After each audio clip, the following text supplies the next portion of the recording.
Say, this morning when I got up, had a strange feeling like something ain't right. Don't know what it means. Shit, I hope it was a dream because tonight's a big night. Right. And even though I'm feeling funny, it ain't gonna stop nothing. Time to get to the money. Go get it, nigga. And the whole hood say they come. Straight up. Said the whole hood say they come. Man, long everybody waiting to get in. That's when I pulled up, my trunk knocking, knock, 18. Man, long everybody waiting to get in. That's when I pulled up, my trunk knocking, knock, 18. Man, long everybody waiting to get in. That's when I pulled up, my trunk knocking, knock, 18. Man, long everybody waiting to get in. That's when I pulled up, my trunk knocking. I'm fresh about the shower, fresh fit about the bag. I hate to brag, but it's a must. I pop tags like Soldier Boy. I turn my swag on, got my Louis rag on, matching shades, diamond stones, and I'm gone. They say that bitch packed, line way around the corner. Can't move in that hoe, club hotter than a sauna. I pulled up in the lot and got chills down my spine. I can't believe my eyes, man. This bitch is going down. They all came to see me stand up and rock the mic. They feel my pain and can relate to what I write. Spotlight shining bright, I got all eyes on me. Ain't shit left to do but give them what they wanna see. Now watch me wreck this bitch and get the whole club hype. Front, back, left to right, it's gonna be jumping all night. I live for this shit, I get high off the love. That's why till I die, they gon' be fucking with thugs. Man, long everybody waiting to get in. That's when I pulled up, my trunk knocking, knock, 18. Man, long everybody waiting to get in. That's when I pulled up, my trunk knocking, knock, 18. Man, long everybody waiting to get in. That's when I pulled up, my trunk knocking, knock, 18. Man, long everybody waiting to get in. When I pulled up, my trunk knocking, the line around the corner, and we pulling up knocking. Kush is the aroma, bunch of money in my pocket. Cup be super muddy, paint wetter than a faucet. I know you jackers watching, so I keep that rocket. The gangsters come to see us, the hood is at the venue. That liquor in my system, yeah, Patron is on the menu. They holler for them soldiers, and here we come, nigga. Grab that mic, thank God, and in this way you from, nigga. We reppin' for them gangsta bitches and them slum niggas, you know. And all them hog niggas grinding, getting dumb figures. The homies in the pen, the ones that's in the sky. What's that you represent? Let me see you hold it high. Yeah, they been waiting on us. Get love from the owners. Walk up in the spot with something fully loaded on us. We tearing off the roof.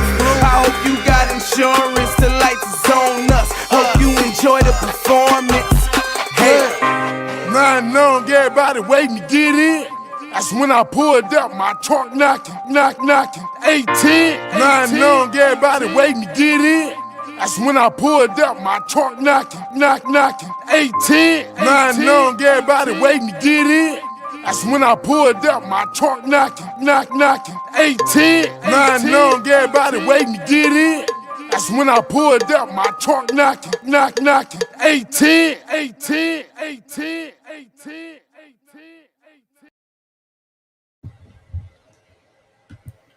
Yeah. What's going on, y'all? We back at it.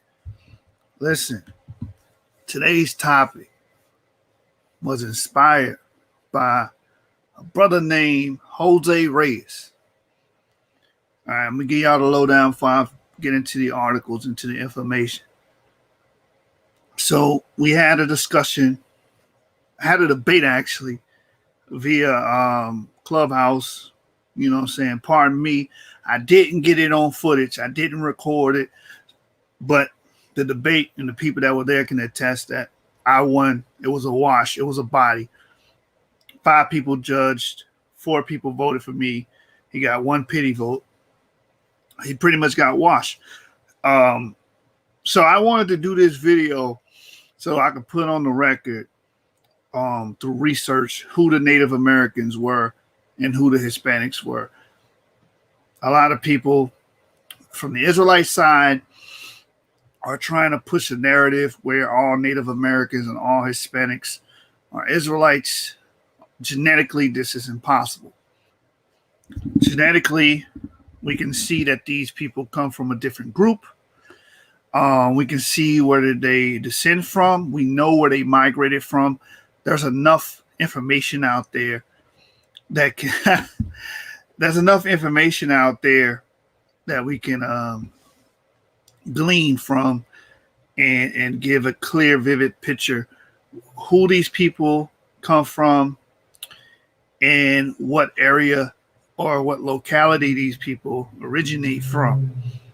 So I'm going to get into this, man. And I know once this information hits the internet, I know it's not going to be received well by many of the people that support, advocate the 12 tribes chart. I used to advocate for the 12 tribes chart. You guys can see some of my older material. But as I started to learn DNA, genetics, and why DNA transmission works from father to son, an unbroken chain, I started to see that it is incompatible and we can't use the 12 tribes chart. It's insufficient and it's actually just wrong. I mean, I can't even give you a collegiate scholastic word for it. It's just wrong. It's just flat out wrong. There's no evidence to substantiate that all these people groups are descendants of Abraham, let alone related. So I've already prepared for the comments for this video, and I know a lot of you guys are going to be doing a lot of complaining, but as I've stated in prior videos, I am the head chairman of the I Don't Give a Damn committee. So you're just going to have to deal with it. You looking at yourself crying in the mirror? Oh my God. That's going to be the community after this video get done. So y'all buckle in. You know what I'm saying? Just put your seatbelts on. Get comfortable for this ride, this journey I'm about to take you on. So take my time and read these sources to you and the information surrounding the origin of Native Americans genetically and Hispanics. This has nothing to do with your ability to practice the faith. This has nothing to do with your ability to be a part of the movement. This has everything to do with, yes, I'm saying natives and Hispanics by and large are in Israel. There is a caveat. Those with E markers may very well be a I told y'all this is the comments I was gonna get, man. I told you it already started. They very well may be Israelites amongst them. Like I said, I descend from a Mexican. My grandfather's Mexican, but he passed down EU 290 to me. So I'm actually from Shem. So you have certain groups that have the E markers. But we're talking about percentage-wise, Native Americans and Hispanics. There's a large percentage of these people that are not Israelites. It just can't be. And I'm going to show you guys this today. He said, but you have videos of them being Israel. Yeah, I mean, those videos are wrong. I'm going to show you. This is what I was talking about earlier. Look at this. Yeshua Hamite. Why is he saying I'm a Hamite? Because I'm about to bring out this information to show that Native American. When I say Native Americans, I'm talking about Paleo Native Americans. So if you literally descend from a Native American, you are a Japhite, and I'm going to explain to you why. I'm not just going to make that claim. Yeah, man. Hey, David. Yeah, you know what's coming next. Hey, wandering native, bruh. This you right here. This you. You looking at yourself crying in the mirror? Oh my God. That's you, brother. That's you. It's gonna be a long night for you. This video is also going to be aimed and addressed towards the This video is also going to be aimed and addressed towards the Aboriginal community, and this is why I mean that, why I say that. The Aboriginal community thinks that what we classify as sub-Saharan Africans, West Africans, descendants of the slave trade, have always been in America. But here's the problem, especially looking from a Y-DNA, paternal DNA side of things. Majority of us are E1B1A. Then you got E1B1B. Then you got some other, haplogroups that accompanied us, during the slave trade. Like you had T, A, and B. None of these haplogroups, especially with the E marker, has been found in ancient America in any specimen whatsoever. So we can clearly see that we did not have an ancient presence here by and large. There is no evidence of ancient, sub-Saharan Africans in America. So this video is also going to be addressed to them because they're teaching that. And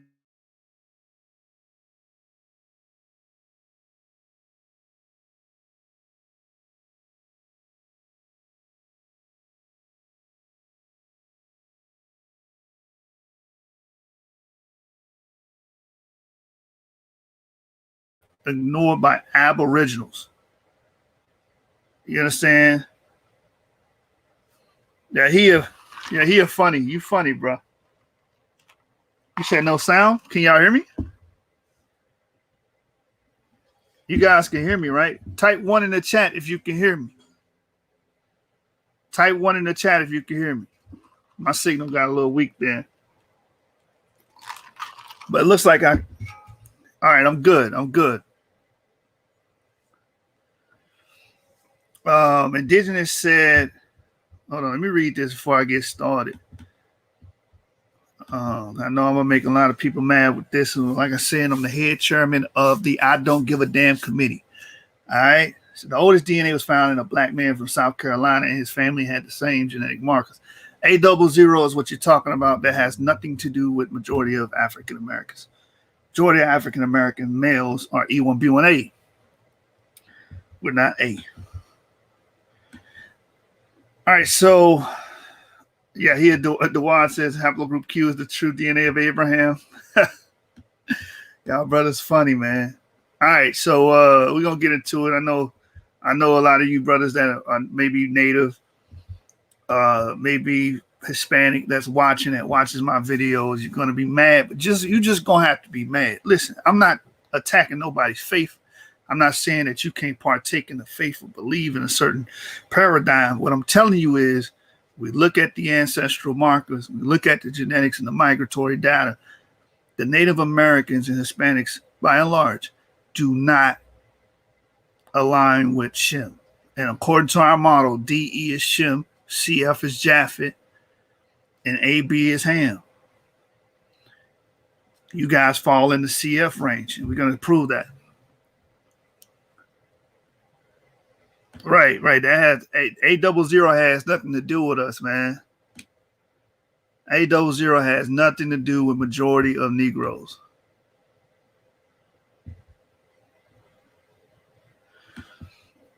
If the brother says indigenous American, Seminole Indian. So I'm guessing you are an Aboriginal. So we got Aboriginals in the building. We got Native Americans in the building. We got Hispanics in the building. I'm glad you're here because today I'm going to educate you. What that means is that one man comes from Paleo-Africans. That's all that means. Him, that one person. House of Ephraim says, which was in the Levant first? Haplogroup E. You understand? Man, Wondering Native, you still hating me, bro. You said, well, I'm hating. I'm just telling the truth, bro. What the scripture say? Have I become your enemy because I tell you the truth? You said, well, I'm hating, man. This is you again, bro. You looking at yourself crying in the mirror? Shut the fuck up. Oh my God. That's you, bro. You lashing out right now. I ain't even gotten to the information. You already lashing out. but I be hurting feelings, bro. You know what I'm saying? I guess it's that yap in me. You know what I'm saying? Shout out to all my yap supporters in the building.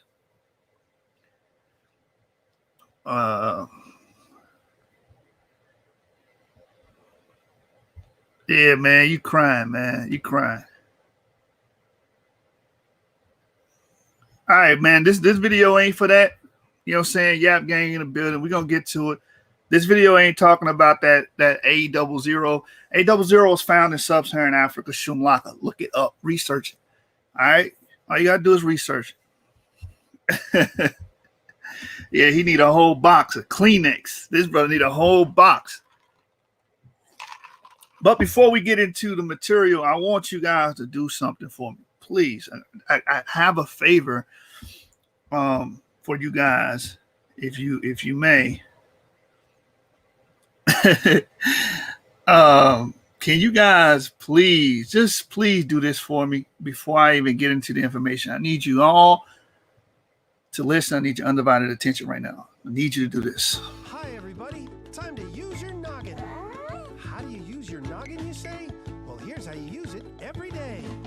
Use your noggin when you write a letter. Use your noggin when you make it better. Use your noggin when you play guitar. Use your noggin to spot a star. Use your noggin when you make a scene. Use your noggin when you mix a green. Use your noggin to play a game. When you use your noggin, it's never the same. Use your noggin to sing a song. Ask another noggin to sing along. Use your noggin with your computer. Hey, that's Z. What could be cuter? Use your noggin. That's what it's for. I'm using my noggin. Are you using yours? I'm gonna need Wandering Native to use your noggin. I'm gonna need my other Hispanic brother that's in the chat to use your noggin, and I'm gonna need the Aboriginal brother. I need you all to use your noggin. All right. Yeah, let's get into it.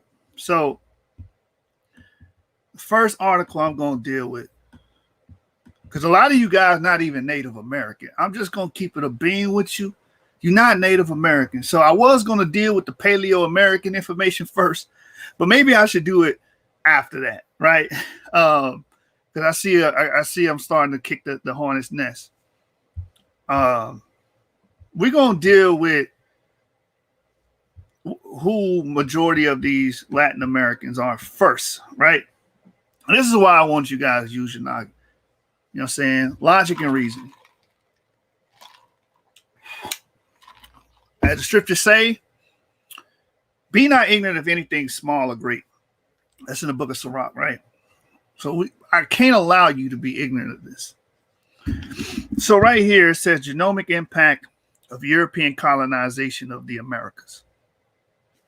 Again, this is why we must study DNA, because DNA elucidates ancestry. It lets you know who the people are, who they come from.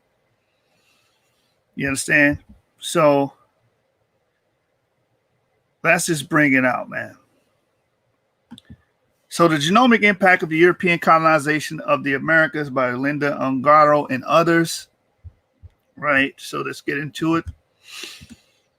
The summary is the human genetic diversity of the Americas has been affected by several events of gene flow that have continued since the colonial era and the Atlantic slave trade. So this should already tell you these two key terms. Use your noggin. I want you guys to use your noggin. Gene flow, meaning genes. These people inherited genes from other groups, right? During the colonial era and Atlantic slave trade, okay? During the colonial era, many of these Europeoids came into the Americas and began mixing with the local populations. The Atlantic slave trade brought forth West African groups and other various African groups, introduced them to America, introducing them to the gene pool. All right. So first two sentences is telling you what the Hispanics are, excuse me, and who these Native Americans are, these people that's identifying as Native Americans by and large today. Human genetic diversity of the Americas has been affected by several events of gene flow that have continued since the colonial era and the Atlantic slave trade.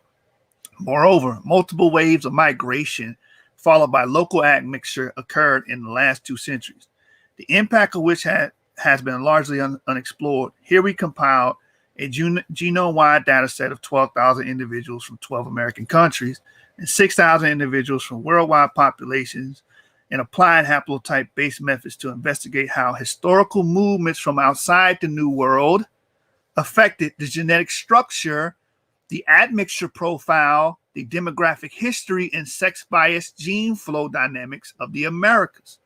Why is it a sex-biased gene flow? It's because many of the Native American men were being slaughtered.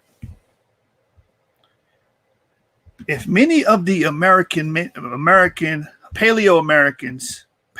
Americans, right, the original Americans were being slaughtered, then who do you descend from? Then who the majority of you guys descend from? Right, the males got killed. This is why there's a sex-biased gene flow, because a lot of these males were dying, and the European men and African men were admixing and copulating with the indigenous women. This is how you get your mestizos. You see what I'm saying? Let's keep going. Y'all just gonna have to hate me. So it says, sex-biased gene flow dynamics of the Americas, we revealed a high degree of complexity underlying the genetic contribution of European and African populations in North and South America from both geographic temporal perspectives. Let's talk about that. So there's a sex-biased gene flow, right? Because there was a reduction of males during the colonial period. A lot of these males would die from smallpox, European diseases, war, pillaging, being overworked, stuff of that nature, diving for pearls. We know the history of the Circum-Caribbean. Then we see an introduction of these Europeans coming in and these African slaves coming in, and then they start mixing.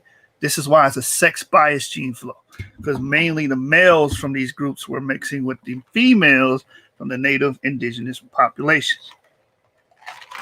All right, so it says European and African populations in North and South America from both geographic and temporal perspectives, identifying previously unreported sources related to Italy, the Middle East, and to specific regions of Africa. So before I finish this, a lot of you guys that's claiming this Native American stuff, you're not really descended from Native Americans, because a lot of them were killed off, especially when we're talking about Puerto Ricans and Circum-Caribbeans. Yeah, you might have some groups in America or Eskimo, but by and large, a lot of these people that are claiming to be Native Americans are not Native Americans. All right. Let's keep reading. Introduction says North and South America were the last continental areas to be colonized by humans. Their peopling was a complex process which began at least 15,000 years ago. Last time I checked, 15,000 years ago, that's incompatible with the time of Israel. Israelites are primarily a Middle Bronze to Iron Age people. 15,000 years ago would be Stone Age. So nowadays, a substantial proportion of individuals living in the Western Hemisphere is the result of more recent episodes of admixture, following extensive migrations during and after the European colonial era. Indeed, some after the European discovery of the continents in 1492, Western European powers began to explore and settle the double continent. This process heavily impacted native populations, which were decimated by wars and new pathogens. When I just tell you that, pathogens, the diseases like smallpox being introduced where their immune system was not able to handle it. So a lot of these people were dying. The Atlantic slave trade, which occurred between the 16th and 19th century, was started by European merchants, added further complexity to the continental genetic landscape. Historical records attest a general imbalance in the number of incoming males and females, especially during the early phase of European colonization. For instance, the first Iberian immigrants were mostly 80% males. In the proportion of the females, initially 5 to 6% began to increase only in the following decades. So I want to stop and make a point here. So I told you guys to use your noggin. The Native Americans are dying off during this time. A lot of it's sex bias. A lot of these men are dying off, okay, because they're the ones going to war. And you're having 80% of European colonizers come over here. Well, 80% of the European colonizers that arrived here were males. So who were they mixing with? They were mixing with the women from the local populations. This is your mestizos, your musties, and your mestizi. I didn't create this article. I didn't write this. I didn't fabricate this history. This is set in stone.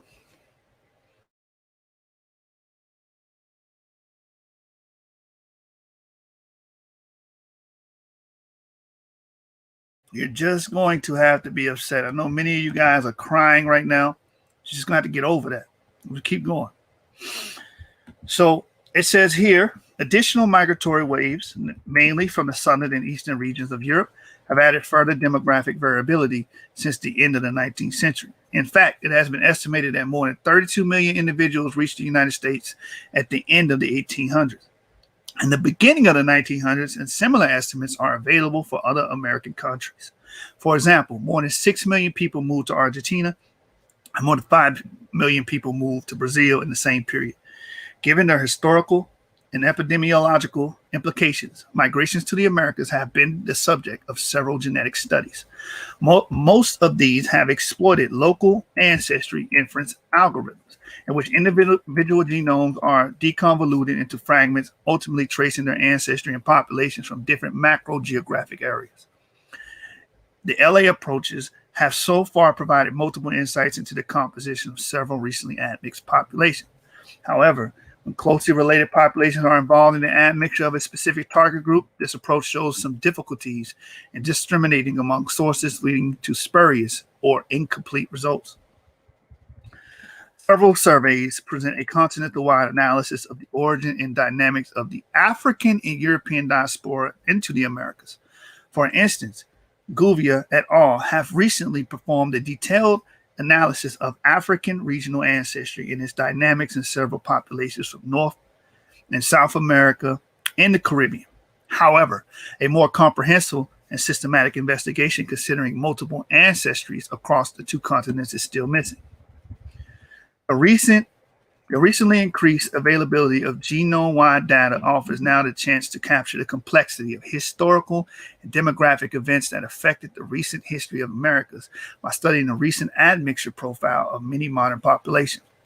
With this in mind, we have first assembled a genome-wide data set of 18,000 individuals, including less than 12,000 from North Central South America, less than 6,000 from Africa, Europe, Asia, and Oceania. And then we harness haplotype-based and allele frequency methods to reconstruct the fine-scale ancestry composition, evaluate the time of admixture, assess the extent and magnitude of sex-biased gene flow dynamics, and explore the demographic evolution of different continental ancestries after the admixture. So I'm going to go to the discussion from here. Pretty much read the introduction, but as you can see, it's clear. These Hispanic groups either got an African component or a European component. This is why I gave you guys the caveat in the beginning. Those that got the African component, some of them could be Shem, some of them could be Israelites. Those that got the Europeoid component, you know exactly who they are. If you've been following the channel, these will be Japhites. And we're going to get into their migratory patterns a little bit later. Again, this video is going to require you to do something very crucial. Hi, everybody. Time to use your noggin. How do you use your noggin, you say? Well, here's how you use it every day. Use your noggin when you write a letter. Use Use your noggin when you make it better. Use your noggin when you play guitar. Use your noggin to spot a star. Use your noggin when you make a scene. Use your noggin when you mix up green. Use your noggin to play a game. When you use your noggin, it's never the same. Use your noggin to sing a song. Ask another noggin to sing along. Use your noggin with your computer. Hey, that's Z. What could be cuter? Use your noggin. That's what it's for. I'm using my noggin. Are you using yours? I need you guys, please use your noggin, man. And all y'all that's listening, man, you're going to learn today. I promise you're going to learn today. I'm here to teach y'all, man. Let me get this while I get this part of the article, man. Let me work. Please let me work. Get that water. He about to get this work. He about to get this work. Hold up. Hold up. He gonna get this work. He gonna get this work, nigga. Hold up. He gonna get this work. He gonna get this work, nigga. I killed you. Hold up. He gonna get this work. Hold up. Hold up. You niggas gonna get this work, you hear me? Me. He ain't even get the second verse, but he gonna get this work. Hold up, man. He gonna get this work. He gonna get this work. He gonna get this work. Hold up, man. Let me work. He gonna get this work, nigga. Watch me work. He gonna get this work. He gonna get this work. Yeah, he gonna get this work. Hold up. He gonna get this work. Yes, indeed. Yes, indeed. Please use your noggin for this section, man. Y'all gonna need it, man. Y'all gonna need it. All right, so I'm gonna deal with the African admixture component because, again, we all know the males are being reduced, and you did have sub-Saharan Africans mixing with the local populations here in the Caribbean and San Juan, and Cuba and stuff of that nature. Santo Domingo. So here it says sub-Saharan African ancestry was observed in high proportions in African Americans. About 69%, 74.1% Barbadians, African Caribbeans, and Barbados, 87% with relatively high contribution registered also for other Caribbean and Brazilian populations. In detail, Benin, Nigeria cluster showed the highest contribution, less than 30% of the total. In the Afro-American and ACB, Afro-Caribbean, while in other Caribbean populations, the contribution of Benin, Nigeria, and Gambia, Senegal clusters is comparable with average proportion of 6.9%. Moreover, we found contribution from Gambia and Senegal in Mexico, the Caribbean islands, and Colombia, but not in Brazil, Argentina, and Chile, which have proportions of less than 0.2% consistent with previous results. So in Mexico, you got 11.1% of people coming from Gambia and Senegal. So I said you do have an introgression of sub-Saharan Africans via the slave trade that came here. This is not from an ancient presence. For all of the Aboriginals out there, we were not here prior to the colonial period. There's no evidence to substantiate those claims. But when we do see our gene flow into these areas, it's via the slave trade or conquistadors, because you do have African conquistadors and Latinos. So this is why we're seeing this introgression. It says in South America, all the analyzed populations show high heterogeneity in African proportions. The highest values in individuals from Salvador, 47.8%, reflecting a high number of deported African slaves for sugar production in the northeastern area of Brazil in the 17th century. So you wonder why the highest concentration of Negroes are in this locality, especially like Brazil. It's because of this, the sugar production. In detail, the African cluster contributing the most is related to groups from Angola and Namibia, with Salvador, Brazil having the highest percentage, less than 20%, which is similar to the contribution from Benin, Nigeria, less than 20%, and mirrors the history of African slave arrivals in Brazil.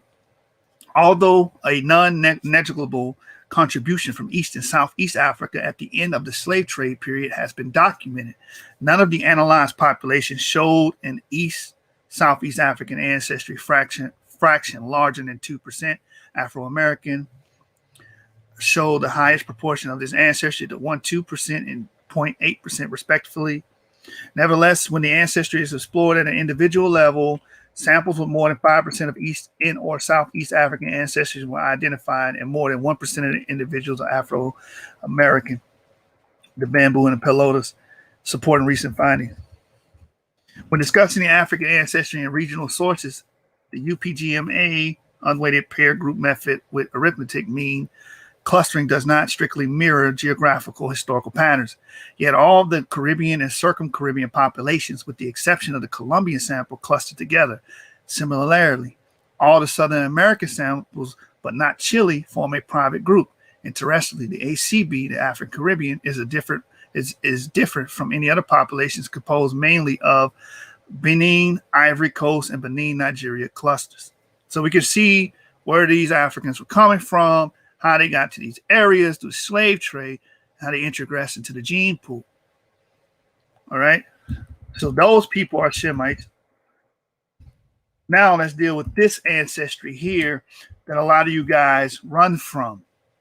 A lot of you guys identify as Hispanic and Latin. A lot of you guys fall into this bracket I'm about to read. Okay. You fall into the Europeoid bracket. So it says complex variation of European ancestry distribution. European ancestry was observed at high proportions in European Americans, Caribbean islands, Puerto Ricans from Puerto Rico having the highest proportion at 79%. I'm going to read that again. Puerto Ricans from Puerto Rico having the highest proportion at 79%. That's an 80% introgression into Puerto Rico. That's damn near everybody. This is the genetic makeup of these people. This is why a lot of you guys are afraid to take DNA tests. A lot of you guys are afraid to take DNA tests because you know once you get your Y chromosome back, it's going to trace back, most likely, to a Europeoid. And most likely, those Europeoids are not Shemites. I hate to break it to you.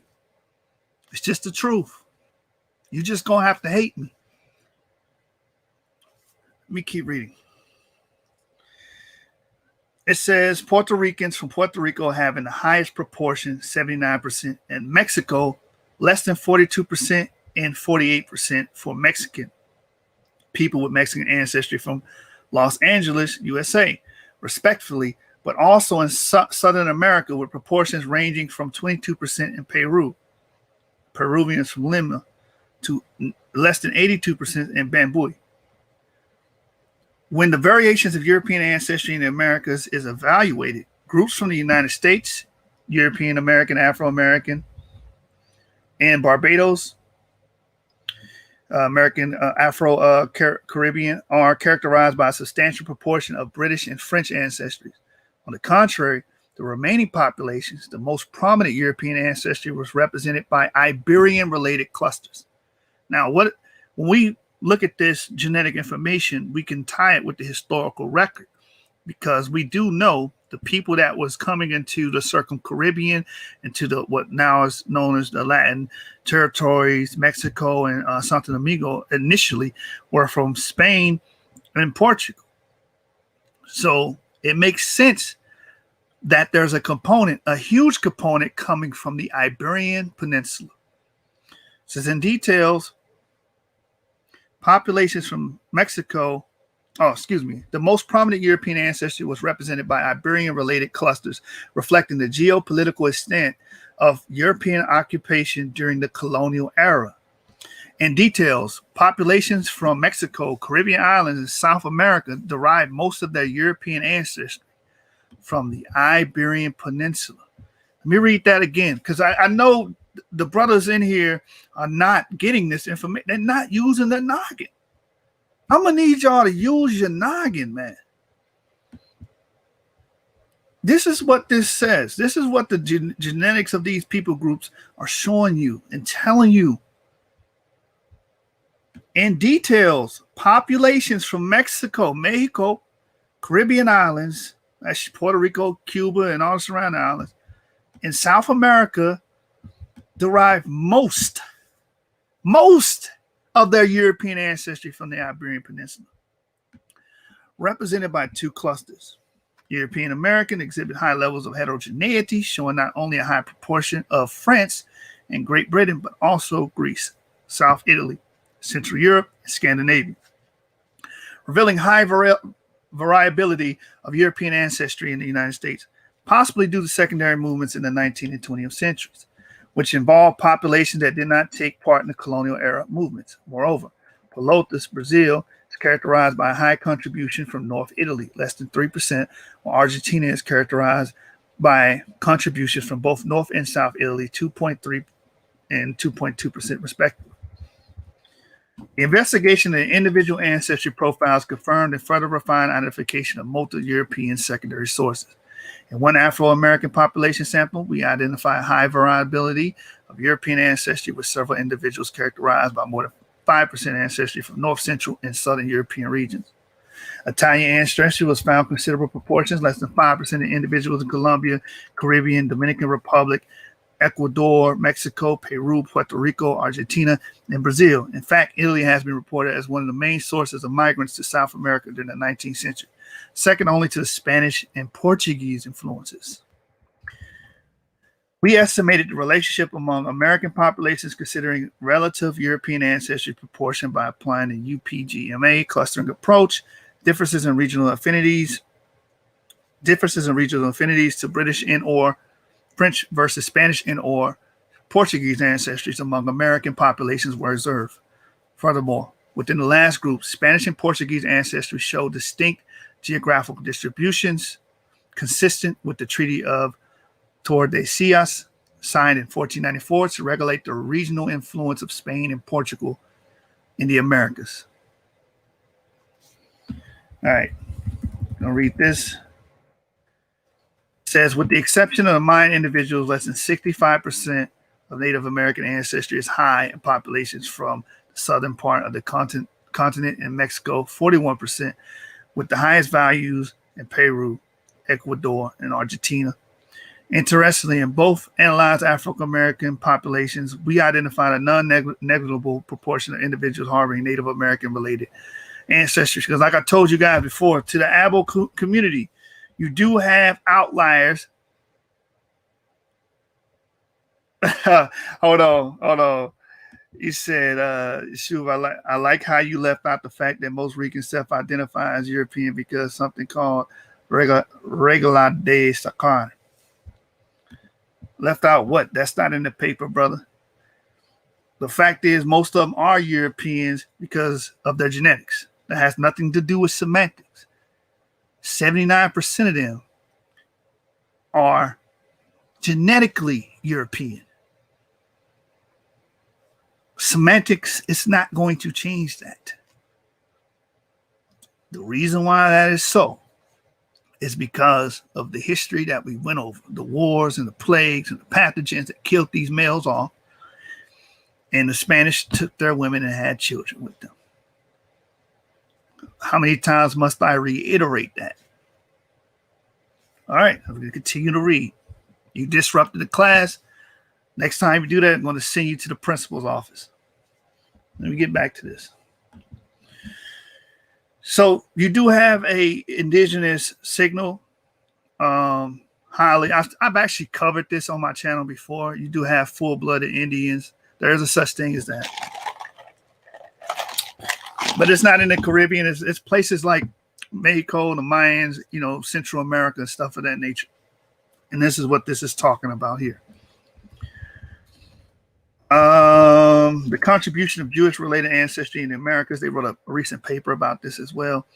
A recent genetic investigation found a non-negligible proportion of ancestry related to Jews and Middle East groups in 5 populations from Northern and Southern America, Mexico, Colombia, Peru, Chile, and Brazil.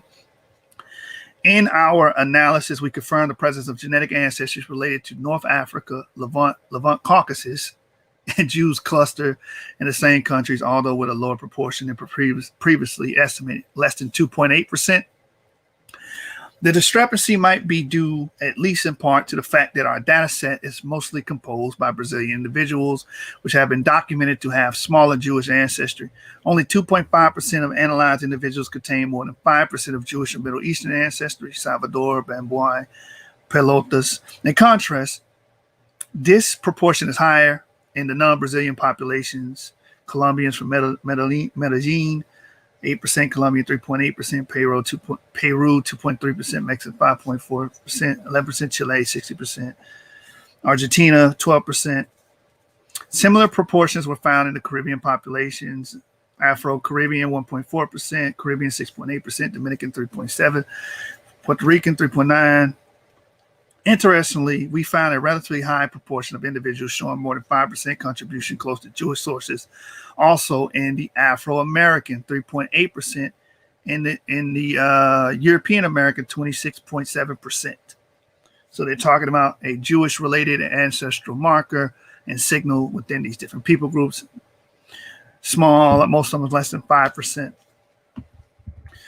Inferring the time admixtures in American population. Shall I read this part?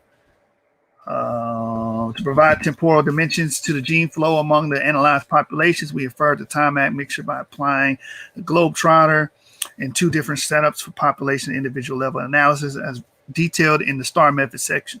For both analysis, we focus on admixtures events inferred to have occurred in the last 30 generations. In population level inferences, all the analyzed groups showed evidence for at least one admixture event as reported in Figure 2A and Data S2C. Specifically, we identified one admixture event in 14 populations: Afro-Caribbean Mayas, the Peru, Salvador, Ecuadorian, Colombia, Mexicans in Los Angeles, Argentina, Chile, and Puerto Rico.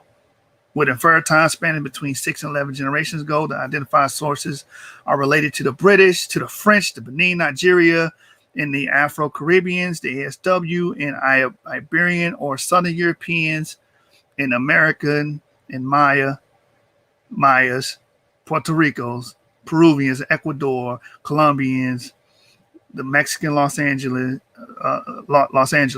Argentina, and Chile, in line with the source find estimates. So I want this to be notated here: Iberian or Southern European and American. So the component that they found in these Latin communities, the component that they found in these Latin communities is Iberian, Southern European, and American, and Mayas, Puerto Rico, Peru, Ecuador, Colombian, Mexican, Los Angeles, Argentina, and Chile. Because you still do have a Paleo-American component within these groups. But by and large, you have an Iberian and Southern European component. Why? Because these were the 2 crowns that were working in unison after that treaty in America and sending colonizers over here and mixing with these local populations. So I find it funny and I find it odd when discussing with these people that want to claim native roots, because you got Aboriginals that want to claim native roots to America. Then you have these people that are Europeoid wanting to claim native roots to America. Get your DNA test. Most likely, your Y chromosome is going to go back to an Iberian or Southern European source. We're going by the laws of probability here. You're going to land somewhere in that section. All right, reading on. In contrast, Salvador sources are representative of Iberia and Cameroon. Why does it say Iberia and Cameroon? Because, again, you had colonizers. You had a component coming from the colonizers, and you had a component coming from the slave trade. Cameroon, Gabon. Two populations from the Caribbean islands, Puerto Rico and Dominican, showed a curved profile that fits better with single admixture event involving more than two sources from Europe, Africa, and America, which dated 9 to 11 generations ago. So again, that European admixture, most likely Iberian, and then African, most likely from the West Coast. Then you're American, you still have some Paleo American, and a lot of these women that intermix, admix. The remaining 6 populations, Mexican, European American, Pelotas, Caribbean, Afro American, and the Bamboi, showed signature at least 2 admixture events, mainly involving American, European, and African sources, with the most recent occurring less than 6 to 8 generations ago. All right. So I'm not going to read the entirety of this, but you guys get the gist of it. I want to get the results. Hold on. Let me get the results. Can I get the results and just skip to this? And then we're going to move on to the next article. You guys can read the rest of that on your own time. Acknowledgements, date code availability,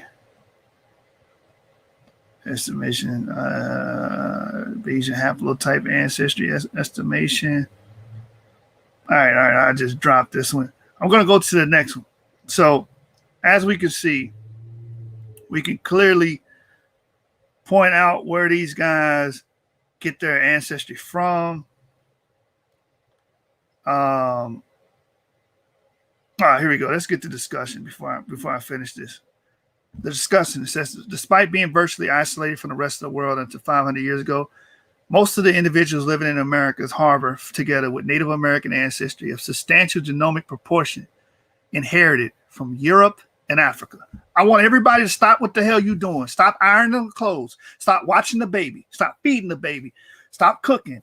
I want y'all to stop doing whatever you're doing right now. Put the homework down. You know what I'm saying? Listen to what this just said. And this is why you get dilettantes on social media. You don't want to accept information. Cognitive dissonance. This just stated, and maybe I need to blow this up a little bit more. Maybe this is not big enough. Here in the discussion, let me go up. I'm probably lost it trying to. In the discussion, it tells you where the ancestry comes. Here it is, where it goes, where it comes from. Despite being virtually isolated from the rest of the world until 500 years ago. This is talking about the original Paleo Americans that were here prior to.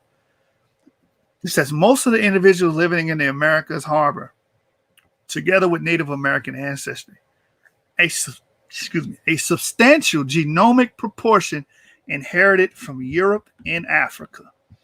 These ancestral mosaics could be explained as the consequence of 2 major historical processes occurring over the Americas.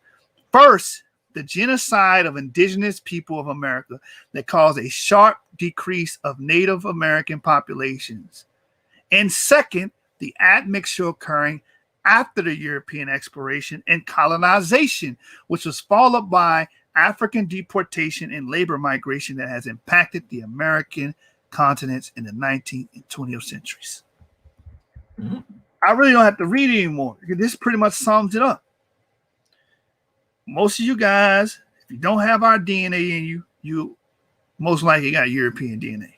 It's a very small percentage of you guys that actually are Paleo American, which is still Japhet, which still falls within CF, which we're going to deal with in the next article. It says the investigation of the times of admixture among the 2 continents revealed that all analyzed present-day American populations are the result of at least one admixture event involving Native American, African, and European sources within the last 6 to 12 generations, corresponding to 1644 CE and 1812 CE, considering a generation's time, 28 years. However, considering a population as a whole does not fully capture the complexity of admixture dynamics characterized by several waves of migrations in the last 5 centuries. One way to partially overcome this limitation is analyzing single individuals rather than populations, evaluating a higher degree of variation in fragment-linked distributions.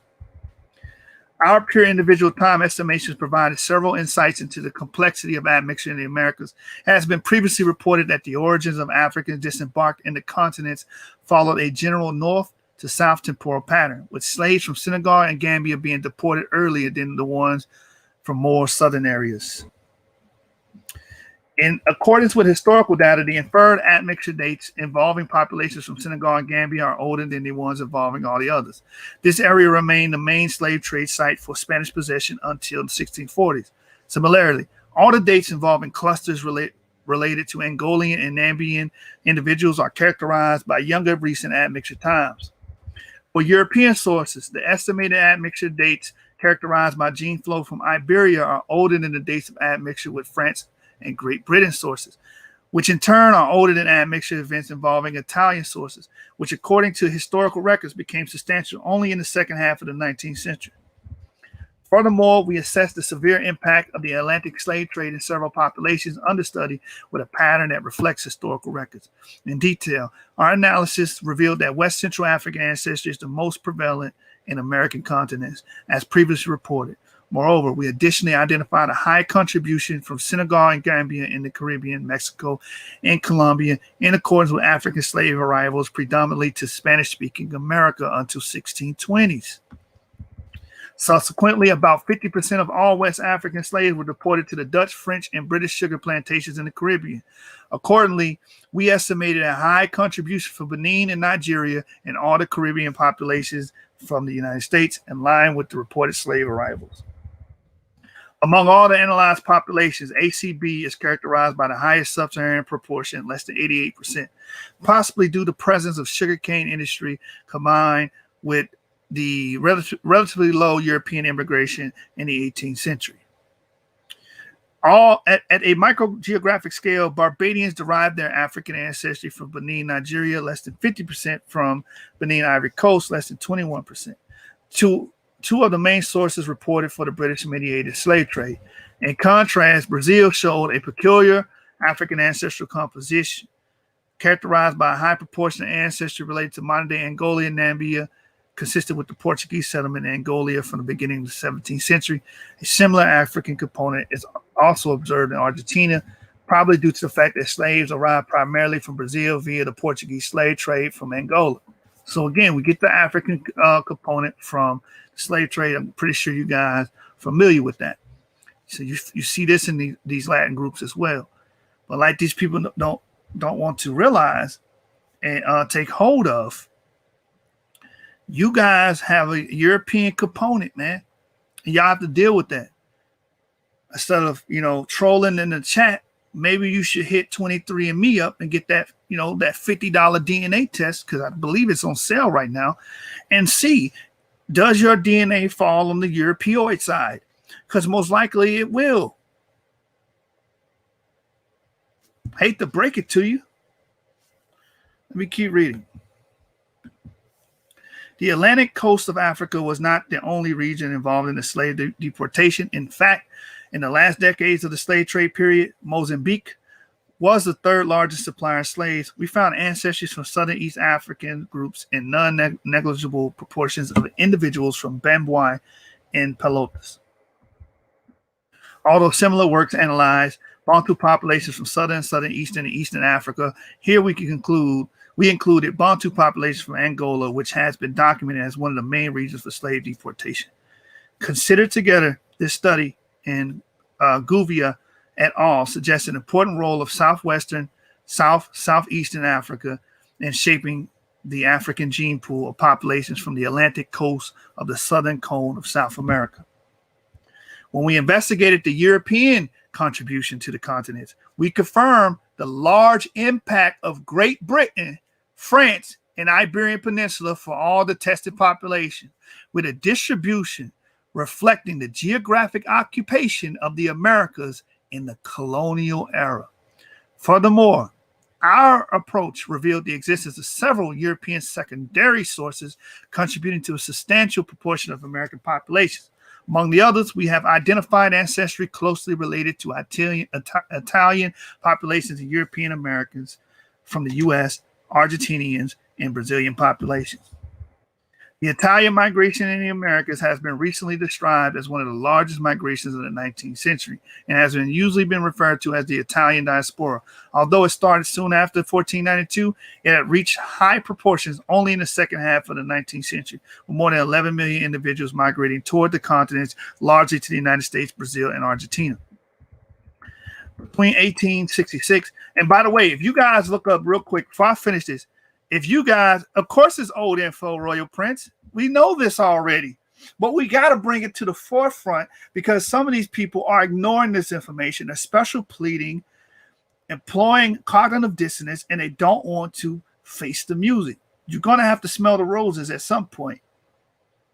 We know it's old information, but the information is out there, and these people are not reading it, obviously. Okay? So let me keep reading. Where was I at? So I told y'all keep interrupting the class, man. I'm gonna have to send you to the principal's office, man. I'm in mid-thought. Between 1866, Argentina. So I want you guys to look up Argentina and look up the genetic composition of Argentina. I think it's like 80-90% European, man. But you got people putting Argentina on a 12 tribes chart how does that work? They're not related to Negroes. The Negroes that you're talking about, usually haplogroup E, we're showing you where they come from. These West African populations are predominantly haplogroup E. They do not relate to these groups that come from the Iberian Peninsula by and large. Most of these people have haplogroup R. We do not share the same most recent common ancestor. We don't. Therefore, we all cannot go back to Abraham. Use your noggin. All right. So let me keep going. Between 1866 and 1916, approximately 4 million Italians were admitted in the United States. In the 2017 U.S. Census Bureau, nearly 17 million people, 5% of the global populations, were reported as Italian, with proportions spanning from 1.3% to 17% in different states. And Brazil, also thanks to the subsidies offered by the Society for the Promotion of Immigration after 1820, nearly half of all the immigrants were Italians. And in 1876, the annual arrival rate became higher than the one from Portugal. These migrations continued steadily until 1902, when a decree of the Italian government put an end to all subsidized immigration to Brazil. We found genetic signals of these migrations mostly related to North Italy, and all 3 Brazilian samples analyzed, with the highest proportion in Pelotas, followed by Bambuí in Salvador. Now, let me make this clear. Because on the 12 tribes chart, it states that Brazil is Asher. But when we look at the genetic composition of Brazil, yes, we do have our people there, but you're also including these Italians that came in the 19th century. A large influx came in the 19th century. And then you're including the Iberian Peninsula crowd that came prior to that. This is flawed ideology, flawed methodology, and it needs to be corrected. Thank you, hybrid craze. That's the problem. They don't want to use their noggin. They want to believe in fairy tales. Sad. Nah, bro. I don't need you on here, bro. I don't need you on here for this one. You're going to have to sit out on this one. I didn't cast on your show for a reason. Let me finish this. In Argentina, the identified Italian contribution is related both to the northern and southern part of the peninsula, which is in accordance with the movements of millions of individuals from northern and southern later Italy, registered from the second half of 1800 through the 1950. It has been reported that Italian immigration was the highest, 39.4%, compared to the ones from other countries at the beginning of the 20th century. Therefore, at a Pan-American level, the distribution of the Italian components is heterogeneous and closely reflects the one reported by historical records. Differently from the other Brazilian groups analyzed, Pelotas is also characterized by contributions from additional sources, such as Central and North Europe, Great Britain 1, France, Central Europe 1 and 2, and Scandinavia, in accordance with historical records.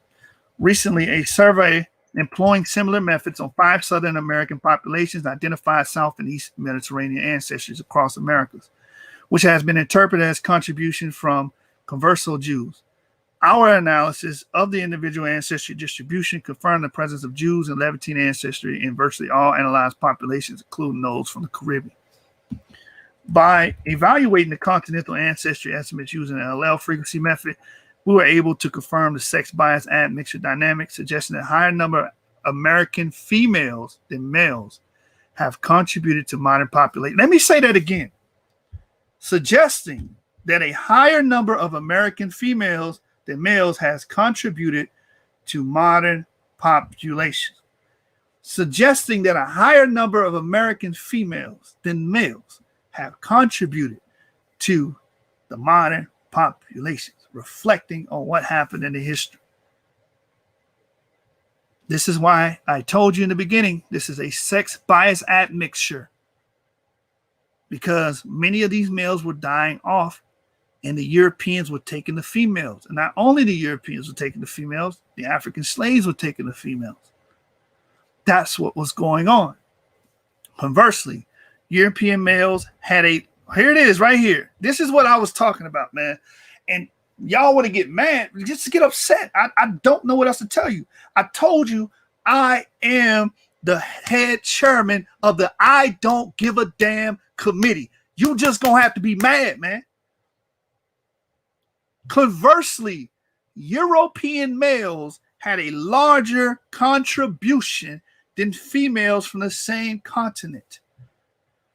This is why it's a high predominance and prevalence of European DNA in places like Puerto Rico. This is why. I'm going to tell y'all one more time, man. I'm going to tell you, y'all just going to have to be mad at me. Y'all going to have to hate me. But this is y'all, man.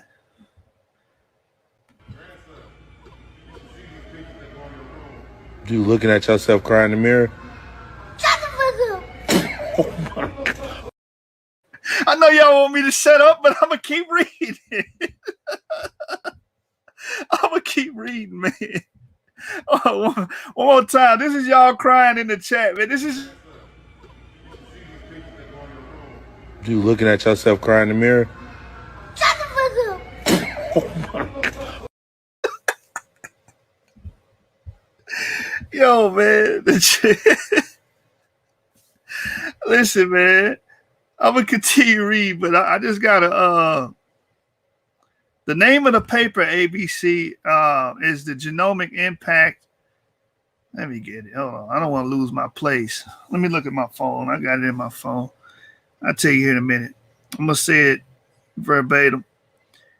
The name of the paper, bro, so you can look into it yourself. And like another brother said, man, this is old. The Genomic Impact of the European Colonizations of the Americas. And you can find this on ScienceDirect.com. You see what I'm saying? So you can get that paper there. Just a reminder, I want everybody to use your noggins, man. Use your noggins. So we can see a reduction of Native American males and an increase of European males. All you guys can see that. I just read it. So I'm taking my time with this one. I want you guys to absorb this information. In contrast, for the African ancestry, we observe inconsistent results with some of, but not all, the population showing evidence for higher female contribution, partially discordant with historical reports. A possible explanation might be that the ratio between African males and females is lower than the ones observed for the European component, preventing its identification with small sample sizes and suggesting that such patterns or their absence should be interpreted with caution. As previously suggested, in addition, it is possible that the different treatment of female and male slaves and the resulting unbalanced chances of having descendants may have contributed to add complexity on the admixture dynamics. All these results confirm that European and African components are playing an important role in shaping the genetic differentiation of different American groups, although their demographic evolution after the arrival in the New World is still unknown. The analysis of ancestry-specific effective population sizes demonstrated that regardless of their composition, most of the continental ancestries experienced a general decrease until approximately 10 generations ago, after which a general population size recovery was inferred.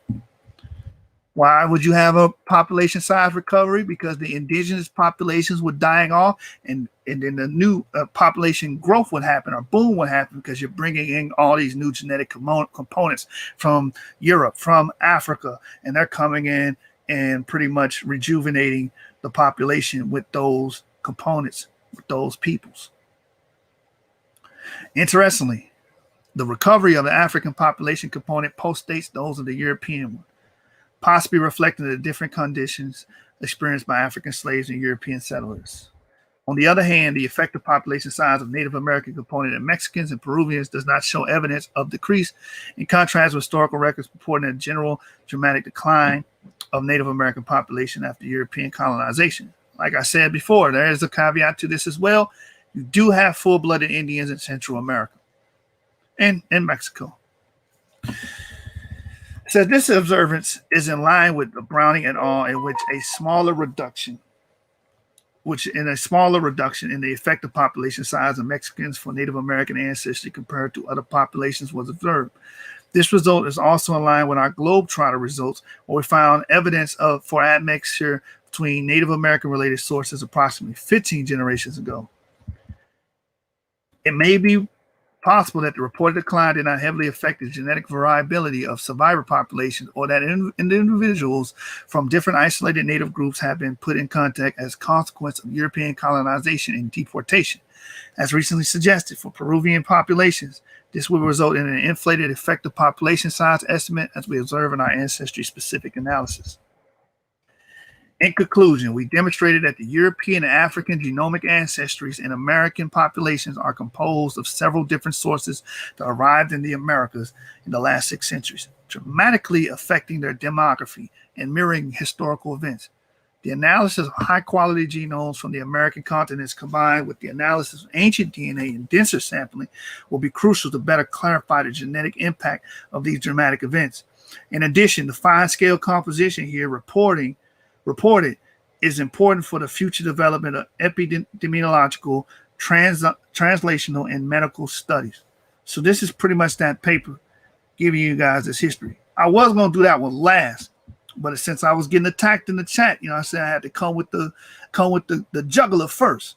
Now we're going to deal with the ancient DNA in America. So we dealt with the admixture that happened post-colonial times, which some of these guys are descending from, that's getting mad at me on my channel right now. They mad. They're not going to deal with me for a while. They're going to come on here and hate me for the next 10 years. They're going to come on the channel and comment and cry and bitch and moan. But we're not about that. We're about edification and education. And I don't care about your feelings, man. You're just going to have to be this little kid. You looking at yourself crying in the mirror? Shut the fuck up. Oh my God. I'm just saying, man. So, again, friendly reminder, y'all gonna have to use your noggin, man. I'm gonna have to use your noggin. We're not done. We just getting started. Now we're gonna deal with the Paleo Americans. I'm taking my time with this. I'm taking my time. We're gonna chop this fable, man. D-Red says that's why they hate the blood quantum. Yeah, that's why, because a lot of their components is going to be European, man. And like I said, I gave the caveat in the beginning. Some of you guys could have haplogroup E. You just got to go take your DNA test and see. But y'all scared because y'all know this history, man.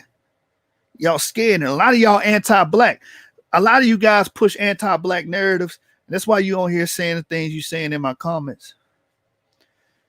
All right? But we just going to teach the truth here. And the truth is, you have a large European component amongst your people on the male side. You can't just gloss over that. All right, so let me see this one here.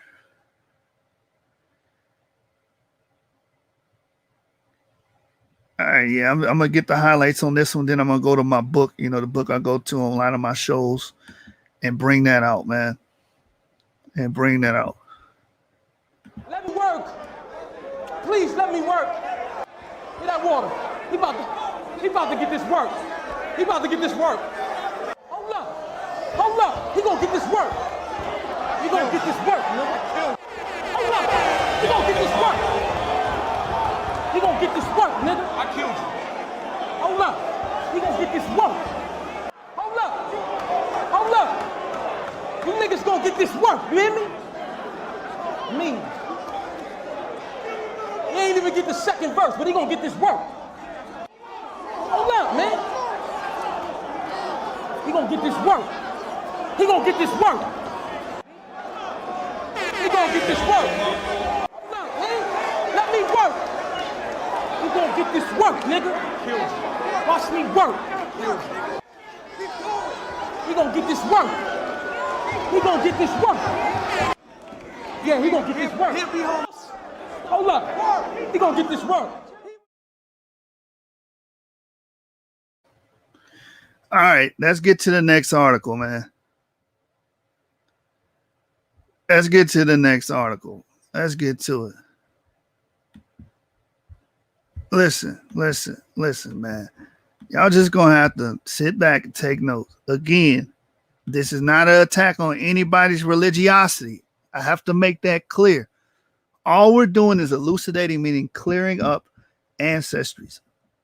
If we all come from Abraham, we should all share the same haplogroup. There's no way around it. You can't be Q, P, E, T, J, A. You can't be every haplogroup and be Israel. You have to pick one because haplogroups, you get those mutations, you get that Y chromosome from male, from father to son, father to son. Okay? Direct lineage. All right, so this is the next article. Analysis of the human Y chromosome haplogroup Q characterizes ancient population movements in Eurasia in the Americas.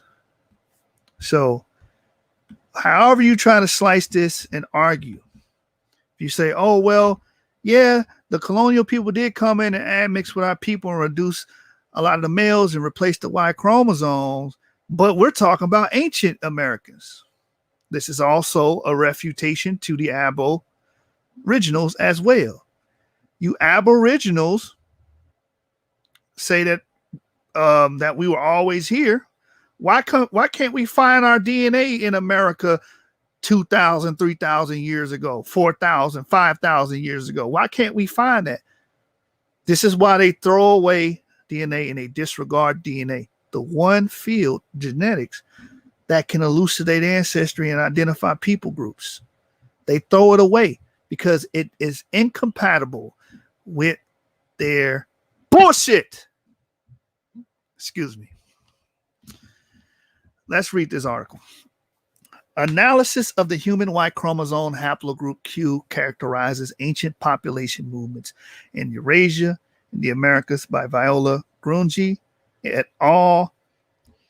And this is from BMC Biology. And it was published 2019. Abstract. It says recent genome studies of modern and ancient samples have proposed that Native Americans derived from a subset of the Eurasian gene pool. And we're going to talk about what Eurasian peoples these people come from. It's going to come out today. Carried to America by an ancestral Beringian population, from which the two well-differentiated components originated and subsequently mixed in different proportions during their spread in the Americas. To assess the timing, places of origin, and extent of admixture between these components, we performed an analysis of the Y chromosome haplogroup Q, which is the only Pan-American haplogroup and accounts for virtually all Native American Y chromosomes in Mesoamerica, South America. Let me read that again. Which is the only Pan-American haplogroup and accounts for virtually all Native American Y chromosomes in Mesoamerica and South America. So you Aboriginals, if you do not have haplogroup Q, then you're not Paleo-American. And if you don't have a subset of haplogroup C, you're not Paleo-American. That's for you group. This video is slicing so many people up. You Aboriginals is getting it, and you brothers that's pushing this 12 tribes chart stuff is getting it. Y'all just gonna have to hate me, man. And keep going. And again, this is not an attack on your religiosity at all. So I know y'all love to try to make that an argument. That's not the case here. Results. Our analysis of 1.5 MB of 152 Y chromosomes, 34 resequenced in this work, support a coastal and inland route scenario for the first entrance of modern humans in North America. We show a major phase of male population growth in the Americas after 15,000 years ago, followed by a period of constant population size from 8 to 3,000 years ago, after which a secondary sign of growth was registered. The estimated dates of the first expansion in Mesoamerica in the Isthmus Colombian area, mainly revealed by haplogroup Q Z780, suggests an entrance in South America prior to 15,000 years ago. During the global constant population size phase, local South American hints of growth were registered by different QM848 subclades. These expansion events, which started during the Holocene with the improvement of climatic conditions, can be ascribed to multiple cultural changes rather than a steady population growth in a single cohesive culture diffusion as it occurred in Europe. Conclusions. We established and dated a detailed haplogroup Q phylogeny that provides new insights into the geographic distribution of its Eurasian and American branches in modern and ancient samples. Not only are you using modern population density, they have ancient samples to qualify this. So when people say, like the Aboriginal group, when people state that they about to report my channel, hey, you know what's gonna happen. So when people say, I lost my train of thought with that. That was funny. So when Aboriginals say we've been here for 10,000 years, 5,000 years, we were the first people here, where's the DNA? Because the ancient samples is haplogroup Q. And then when you get to the Eskimos, that's C. You don't see any haplogroup E in the ancient Americas. You don't see it. So what's really going on here, man? Y'all need to update your research methodology and start diving into DNA and genetic study and research. If you want to talk about what people was here at this place or this continent or this country, you know what I'm saying? Yep. Hey, shout out to El Khan, bro. There was no yap in ancient America.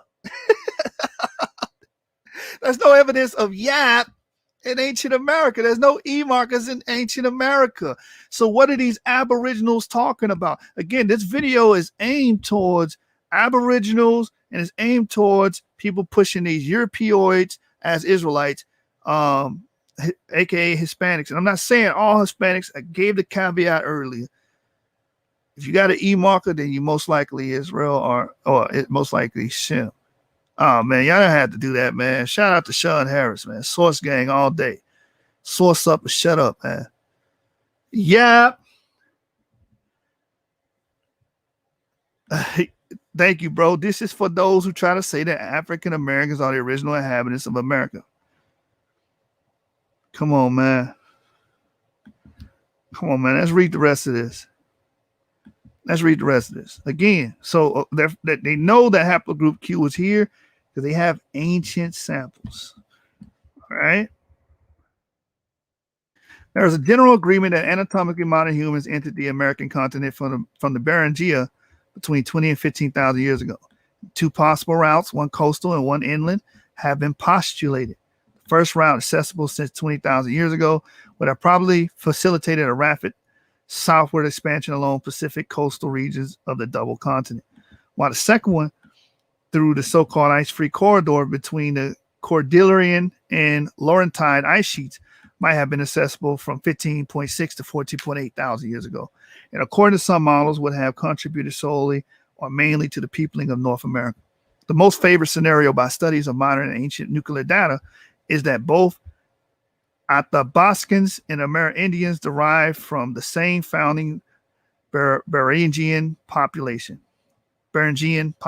which entered America prior to 13,000 years ago. And that split between northern and southern Native Americans occurred south of the North American ice sheets. This was followed by two additional minor gene introgressions restricted to the Arctic region. The Saquat Dorset Paleo-Eskimo, less than 4.5 thousand years ago, and the Thule-related Neo-Eskimo, less than 2,000 years ago. Until recently, most of the genetic information concerning the first peopling of the Americas was largely derived from the maternally transmitted mitochondrial DNA. With only a few mtDNA haplogroups A2, B2, C1, C4, CD1, D4H3A, and X2A, nested within Eurasian clades characterizing almost all present Native Americans. According to mtDNA, studies of the last decade, these haplogroups entered the Americas around 16,000 years ago, after a rather long period of standstill differentiation in the Beringia, possibly following two entry routes, the first along the Pacific coast marked D4H3A, and the second through the ice-free corridor marked by X2A and C4C. At the moment, the major difference between the conclusion of mtDNA and autosomal DNA studies appears to concern the location of the split between the ancestors of northern and southern Native Americans. Indeed, a split of the first settlers in the eastern Beringia, Alaska rather, than south of the Cordilleran and Laurentide ice sheets would imply a dual rather than a single entry into the American continent. If so, the two entries could have occurred either at the same time or at different times, following the same or different routes. Unfortunately, the identification of Native American founding lineages of male-specific region of Y chromosome has been complicated by the post-Columbian uneven male-female Native population decline and by the high historical rate of male-mediated admixture into the Native American communities. This is what we just covered in the last article. This is exactly what we just covered. Okay? The Kleenex is going to be out of stock. This is what we just read in the other in the other article. So you had a sex bias event that happened here, because a lot of males were dying, and then you had a male-mediated admixture into Native American communities from what? The Iberian Peninsula and the African slave trade. So a lot of these modern Hispanic and Native American groups are either European or African. A lot of them are not even falling into these ancient Paleo-American groups, but we're going to deal with the Paleo-American groups because these people are also not Israelites as well. They're Japhites. It says, nevertheless, two founding lineages of Asian origin, haplogroup C and haplogroup Q, were described long ago. So C and Q are the major haplogroups that found America, and Q is all over America, where C is only relegated to the north. It says haplogroup C is virtually limited to North America, while haplogroup Q M242 is present as QL54 all over the double continent, with two main Native American founding sublineages, Q-M3, Q-L54, XM3L330. Little information is available about the distribution of these two sublineages, except that they arrive concomitantly in Mesoamerica, where Mexico acted as a recipient for the first migration wave, followed by a rapid southward spread into the southern continent.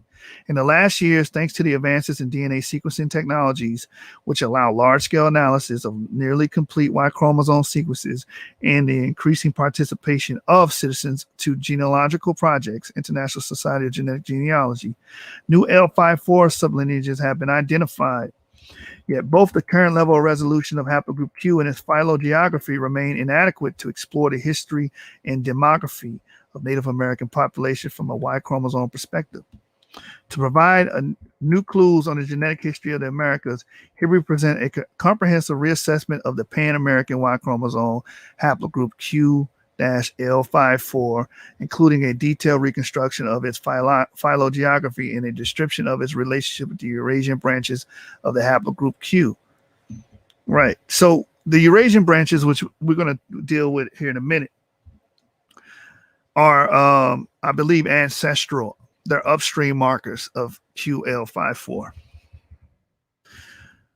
The results, the comparisons of 154 Y chromosome sequences, of which 34 new, with the AOO sequence, a member of the deepest branch of the Y chromosome phylogeny, revealed 1550 nucleotide positions carrying derived allelic states. Out of these, 826 variant positions were not annotated, and 488 were also not described in the ISOGGY full or in Carmen at all. 6 variants were located within the coding regions. All right, I'm going to skip the technical jargon because I want to get to the ancient sample. You guys can read this article on your own. Right here, it says the phylogeny reveals 4 main bifurcations, identifying 5 main subhaplogroups of Q. QL275, Q-F1096. So when you're talking to, real quick, sidebar, when you're having a discussion with an Aboriginal, first you ask them, what is your DNA? Then secondly, you ask them, okay, if you're saying that you were in America during these paleo times or Neolithic times, then why don't you have haplogroup Q? Because that's what we see that's ubiquitous in ancient America. You do not see haplogroup E here. All right. You keep reading. QF1096, QY2659, QL330, and QM1107. 2 sub-branches of QM1107, QZ780, and QM3 are American-specific and characterize the ancient remains of Anzac 1 and Kennewick, respectively. You see this? Ancient remains. They found skeletal remains in America and sequenced the genomes. And the genomes are haplogroup Q. They're branches of Q. They have never found a skeletal remain with haplogroup E in America. It says it here. The 2 sub-branches of QM1107, QZ780, and Q-M3 are American-specific and characterize the ancient remains of Anzac 1 and Kennewick, respectively. Q-F1096 harbors Asian and Arctic Native American samples as well as the Greenland ancient specimen belonging to the Saquak culture, while the remaining subhaplogroups include only Eurasian Y chromosomes. To investigate the distribution of the main clusters as well as the identified Native American subhaplogroups, we performed a hierarchical genotyping of main haplogroup defining markers and 409 modern samples of our data set. The haplogroup classification summarized in additional file 7. Again, so this is more technical jargon. Now, you see this right here? The modern Eurasian branches of haplogroup Q and their link with the proto-native Native Americans. Now, you know what proto means first. So we're dealing with ancient Native Americans. Again, we don't see any of our DNA dealing with this paperwork here.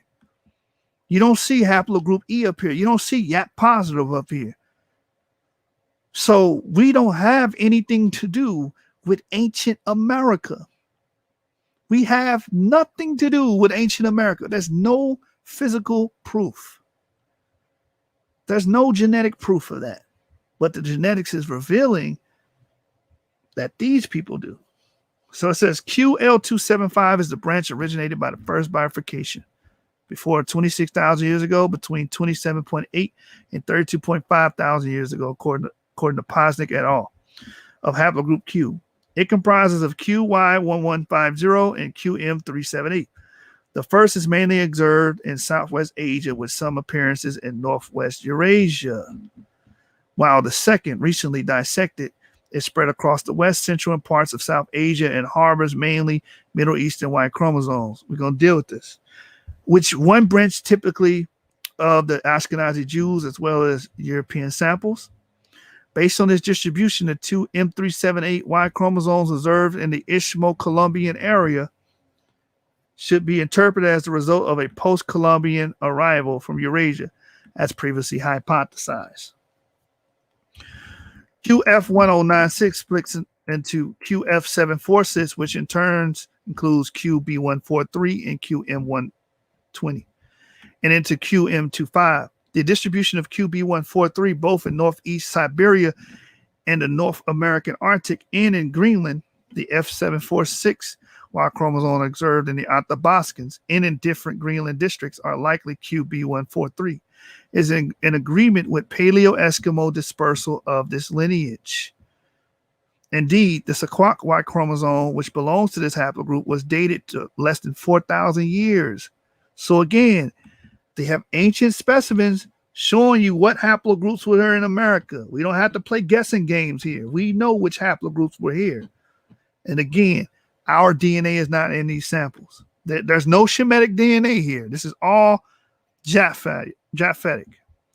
In the period of the first colonization of North America Arctic accomplished by the Paleo-Eskimos. QM120 spread Southeast Asia is observed in South American subject in one South American subject, while M120 chromosomes were described in Alaska according to the phylogeography. An STR haplotype variation of Q-M120, the South American subject might be ascribed to a recent event or gene flow.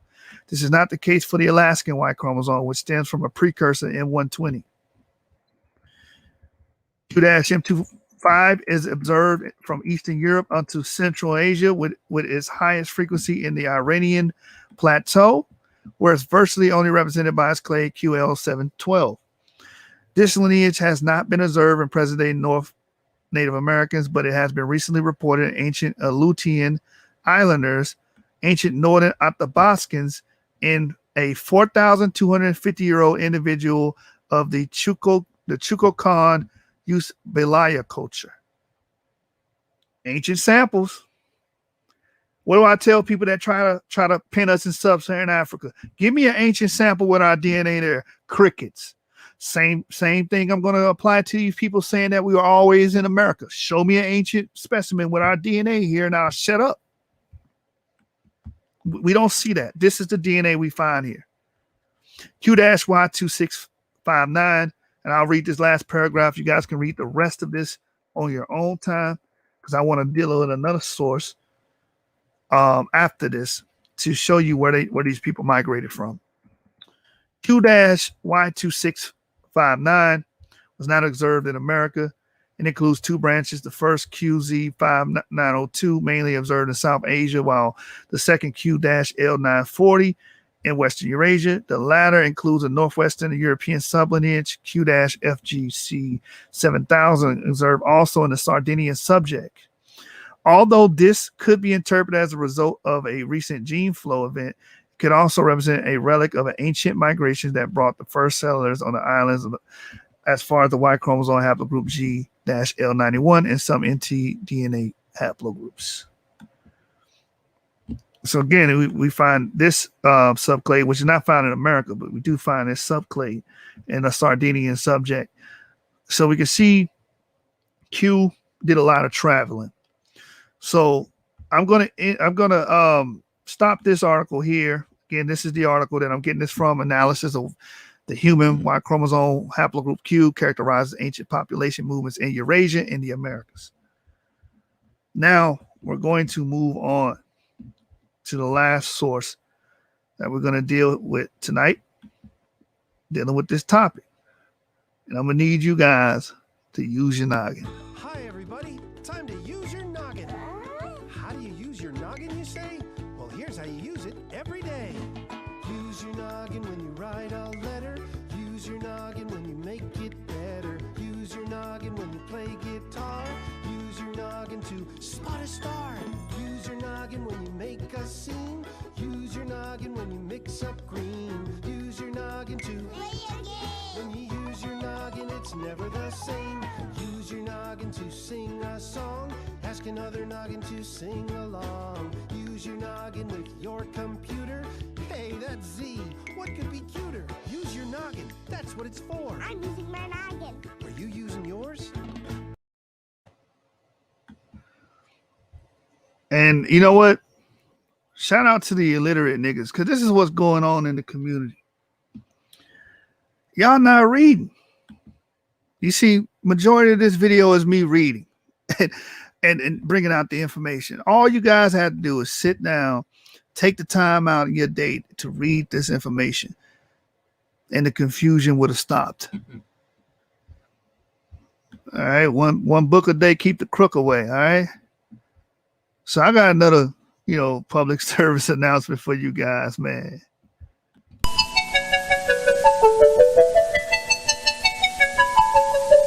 Butterfly in the sky, I can go twice as high.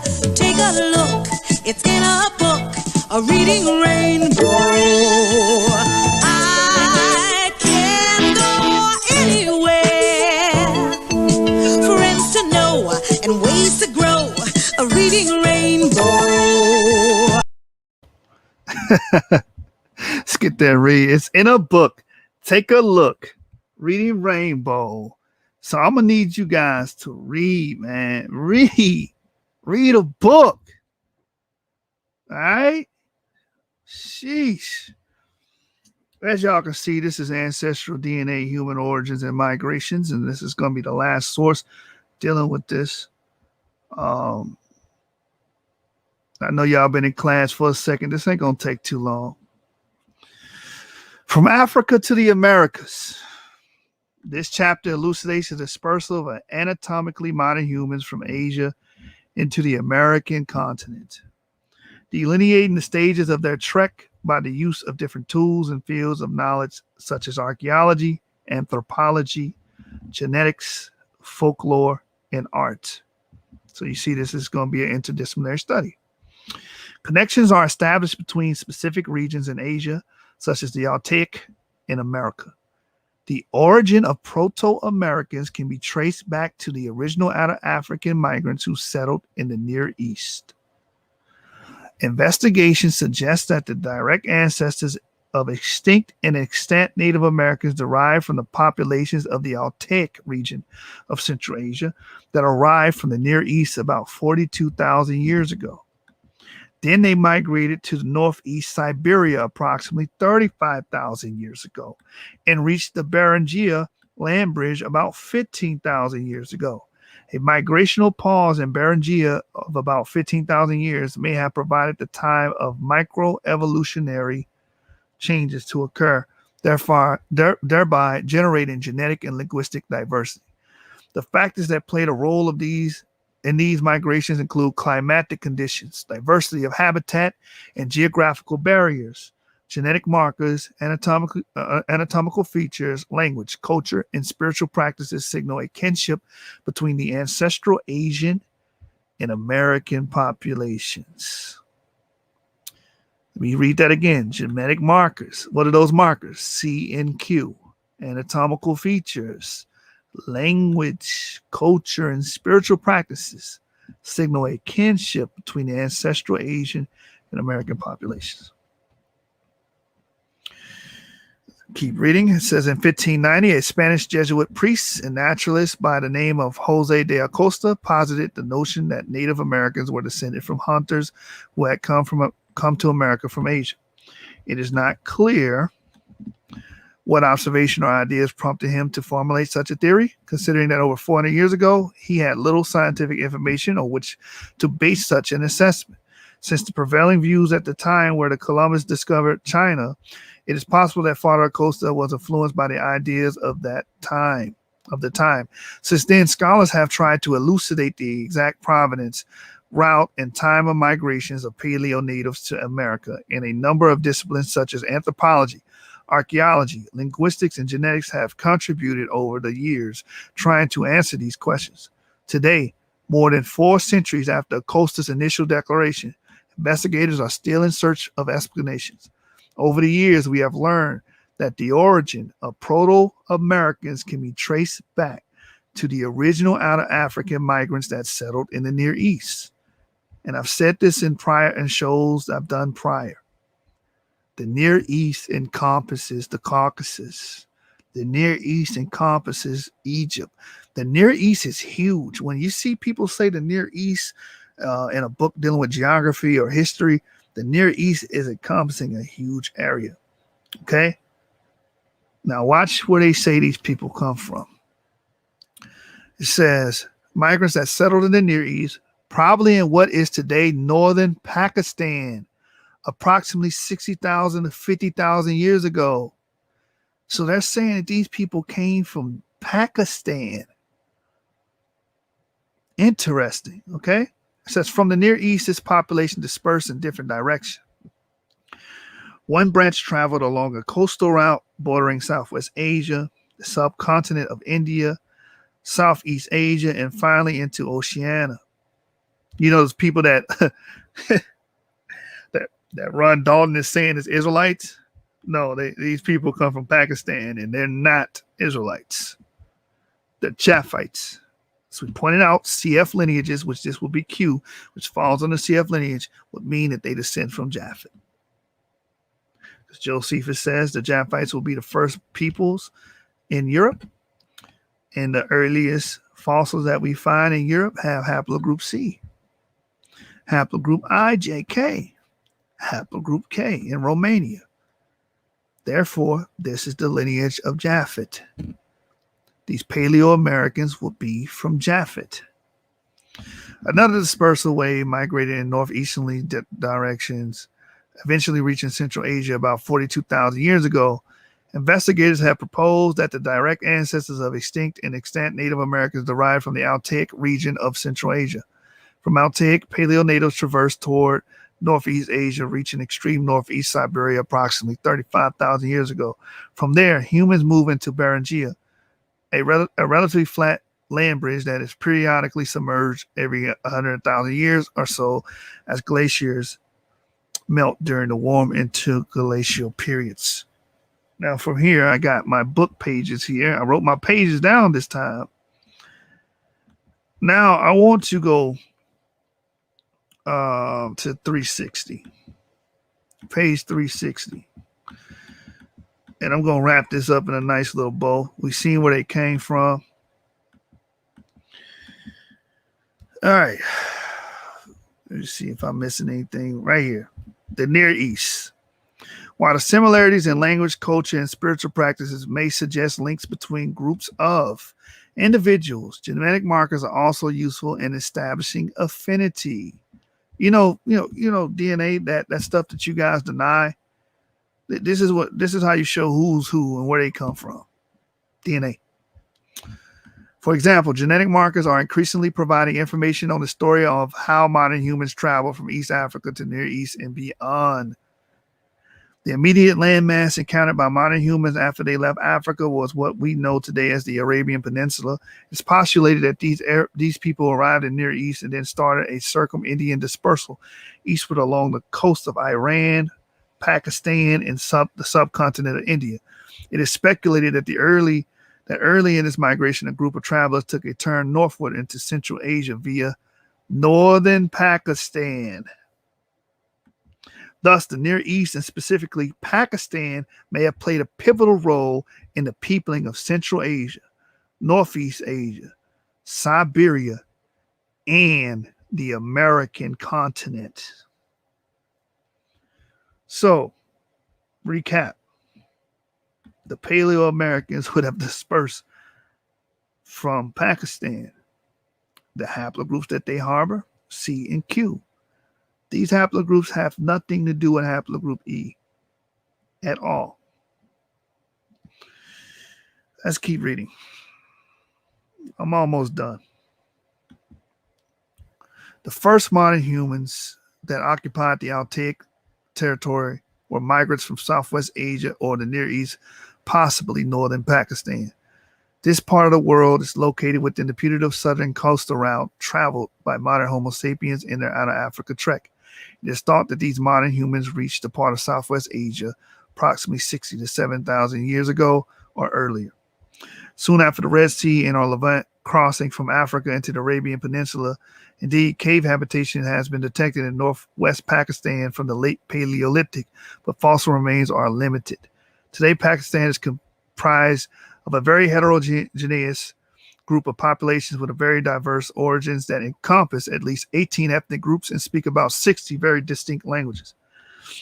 As the settlements of many populations in Pakistan have occurred in recent times, in the past few hundred or thousand years, depending on the population question, with highly diverse origins, the current genetic makeup of Pakistan does not reflect the gene pool when humans first ventured into North Central Asia about 45,000 years ago. Even rather ancient groups like the Kalash, thought to derive from the Greek migrants, date back to only 8,000 to 12,000 years ago in Pakistan. Thus, it is highly likely that the ancient Pakistani DNA types have been largely replaced by subsequent migrations or gene flow from various locales. Unfortunately, only limited ancient DNA data are available from Pakistan in the Altai regions. Most of the genetic composition in these regions is based on extrapolation from contemporary samples, and absolute dates are rather circumstantial, especially when investigating remains dating to the early late Paleolithic. Let's get into the DNA. It says genetic data are derived from uniparental markers such as mitochondrial and Y-specific DNA passed down from mother or father, respectively, or biparental, inherited from both parents. So what's inherited from both parents? Your autosomes and autosomal DNA. And it's going to make something clear about the autosomal DNA, which I've been telling you guys since I've been speaking on the matter. It says the advantage of uniparental DNA as markers is that they provide direct lineage. So if you want to know your direct lineage, you don't take an autosomal DNA test. You don't. You take a uniparental test, which is a Y-DNA or mitochondrial DNA test. That's how you do that. That determines direct lineage, deep ancestry. All right, so let me get back to the book. We're almost done. The advantage of uniparental DNA as markers is that they provide direct lineage, non-recombining information from generation to generation. In other words, in uniparental inheritance, maternal and paternal genes are not exchanged during reproduction, allowing straightforward assessment of ancestry along parental lines. This is why we use Y-DNA. In biparental inheritance, on the other hand, this is your autosomal DNA. The genetic material from both parents is reshuffled every generation as a result of exchanges of maternal DNA and paternal DNA within chromosomes. This reorganizes maternal and paternal DNA within individual chromosomes. Thus, the resultant recombined chromosomes are a mixture of both parents. This recombination of DNA makes it difficult to follow the maternal or paternal ancestry using biparental inheritance. So you can't follow ancestry with autosomal DNA. I've been telling y'all that. It just tells you the admixture. In the case of Y-specific genes, they allow assessment of paternal ancestry in individuals and populations. Thus, for example, when investigators are interested in ascertaining the migration of male individuals from the Silk Road or from North Pakistan to Altai, they examine the distribution of Y chromosome-specific markers that occur within the geographic range. Then they also would compare those distributions to those outside that range, see if the markers originate from those areas or whether they originate from other parts of the world. In addition, the Y chromosome is, for the most part, devoid of functional DNA. Almost the entire Y chromosome is made up of highly repetitive DNA sequences performing no obvious function. Thus, it's likely that the Y chromosome sequences are essentially selective neutral. Selective neutrality is paramount in evolutionary studies because the frequency of DNA markers is totally dependent on the occurrence of mutations and random frequency changes from generation to generation. All right, I'm going to skip this. This is more technical jargon. I want to get to Y chromosome. But I wanted to read that portion about uniparental markers, Y-DNA, mtDNA, and why you have to use them to determine lineage. All right. So let me go back to the book. The Y chromosomes. Although Y chromosomes are usually examined using a number of genetic markers such as short tandem repeats, insertion deletions, and point mutations, they are ultimately characterized according to haplogroups or types. Scientists to characterize and compare and distinct human populations use these haplogroups as genetic markers. For example, the contemporary Y chromosomes of general population of Pakistan are mainly R1AZ93, JP209, and LM20. These three haplogroups represent over 50% of the Y types in Pakistan. In the Altaic population, R1AZ93 is the most abundant haplogroup, with frequencies ranging from 50% in the southern Altaic to 11.8% in the northern Altaic regions. It is possible that these high R1AC93 frequencies represent an original migration from the Near East via Pakistan to the Altaic. This is especially the case in relation to the southern Altaic, considering the area's reported genetic affinities to Southwest Asia. R1AZ93 was transported to Bronze Age Indo-Europeans west of the Urals into the plains in the deserts of Central Asia in the metal-rich Altai mountain range. Thus, it is possible that R1AC93 signals an early Neolithic, approximately 12,000 years ago, migration from the area of Pakistan into Central Asia in Altaic. It is interesting that RM207, the ancestor R1AC93, is also thought to have originated in Southwest Asia, possibly before the last glacial maximum during the late Paleolithic, 26 to 34,000 years ago.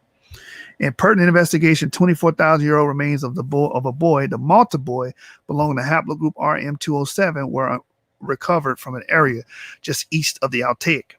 This person was a member of a group of people that hunted big game in North Central Asia, extending into Siberia during the late Paleolithic at a time of extreme glaciation. These studies may suggest that people carrying haplogroup RM207 were part of the original population of Southwest Asia and Pakistan that migrated to Central Asia. Overall, these results could be interpreted as evidence for two migrations, one early during the late Paleolithic and a second one more recent, dating to after the last glacial maximum from Southwest Asia via Pakistan to North Central Asia in the Altaic.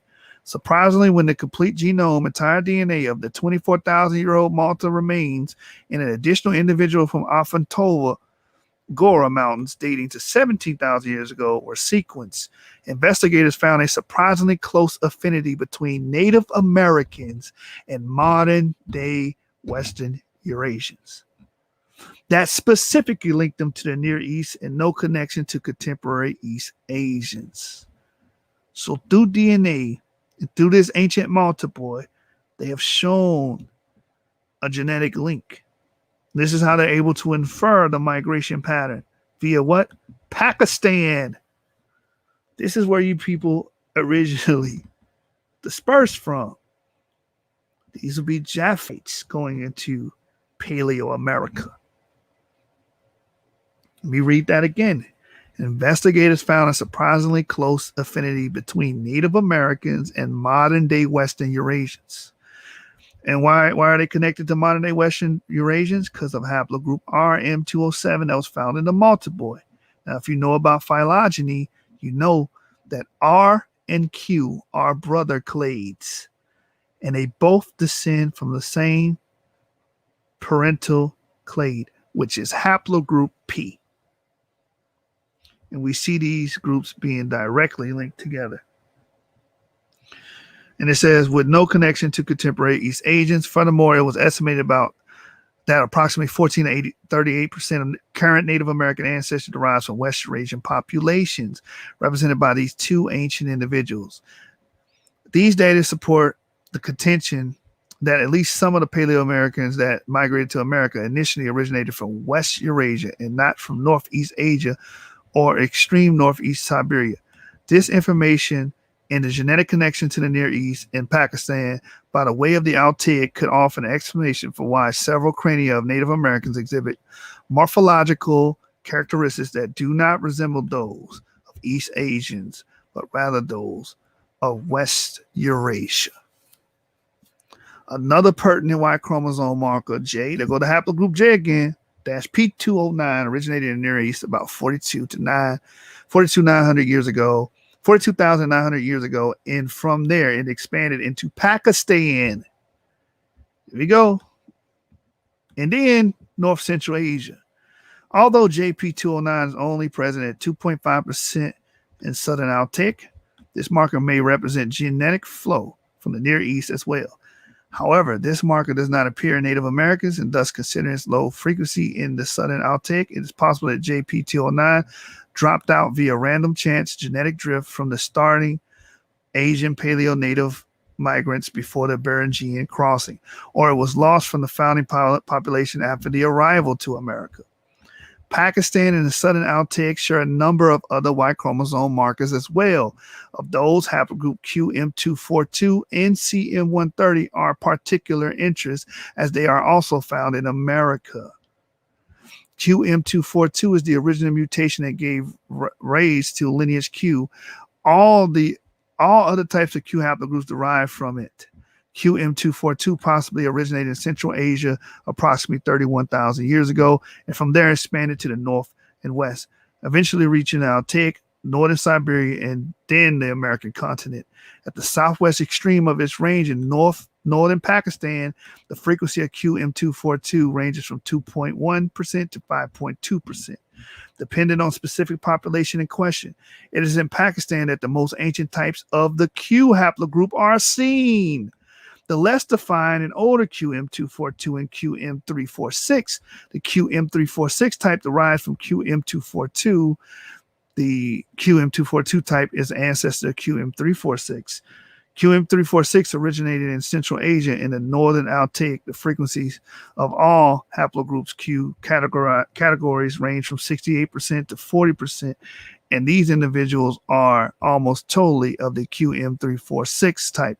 Southern Altic, on the other hand, possess 16.7% Q, with all individuals belonging to younger Q-L54 mutation, considering the easterly progression in place of origin and sequentially younger age of haplogroups Q-M242, QM346, and QL54. In that order, it is possible that these mutations occurred as humans migrated northeastward from Near East towards Central Asia and the Altics. All right. So a lot was being brought out today. What we brought out was the bombshell, man. To recap, we showed that there was population replacement that took place in America. Well, most people we were already informed on, but we saw the genetic side of it. A lot of these Hispanic populations either have a European or a African component. When we talk about admixture, a lot of the Paleo-American males, like the early peoples of Santo Domingo and the Arawak tribes and stuff of that nature, a lot of those males died off, and the Europeans began to take their women and make children. And this is why you see a large Iberian Peninsula influence on the gene pool. A lot of these people, if they took their DNA test, 9 times out of 10, it will be a European marker. Okay. And for the Aboriginals, we brought out the Paleo-American DNA, and also for the people that's claiming these people are Israelites, brought out all that DNA and that information to show that these people are originally from Pakistan, and they are related to Western Eurasians, which means they are related to Europeoids. And we know, according to our research and studies, Europeoids would be Japhites and not Shemites. If you did Ancestry DNA, Emily Williams, I don't think they give you the Y DNA. They probably just give you ancestry composition. I will refer you to 23andMe to get your Y chromosome or X chromosome if you're a female.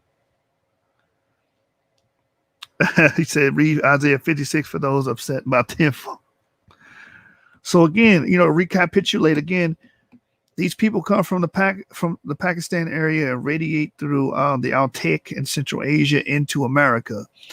We know this because we can see the same haplogroup and ancestral haplogroups for haplogroup Q in northeastern Pakistan. Okay, and the modern populations are an amalgam of European and Africans. So again, if you're a Hispanic or you're a Native American, the caveat is that you could very well be haplogroup E, but you have to take your test. Take your DNA test. Stop being afraid of DNA. And before I get out of here, all y'all had to do was read a damn book. Read a book, read a book, read a motherfucking book. Read a book, read a book, read a motherfucking book. motherfucking book. Read a book, read a book, read a motherfucking book. Read a book, read a book, read a motherfucking book. R-E-A-D-A-B-O-O-K. R-E-A-D-A-B-O-O-K. R-E-A-D-A-B-O-O-K. R-E-A-D-A-B-O-O-K.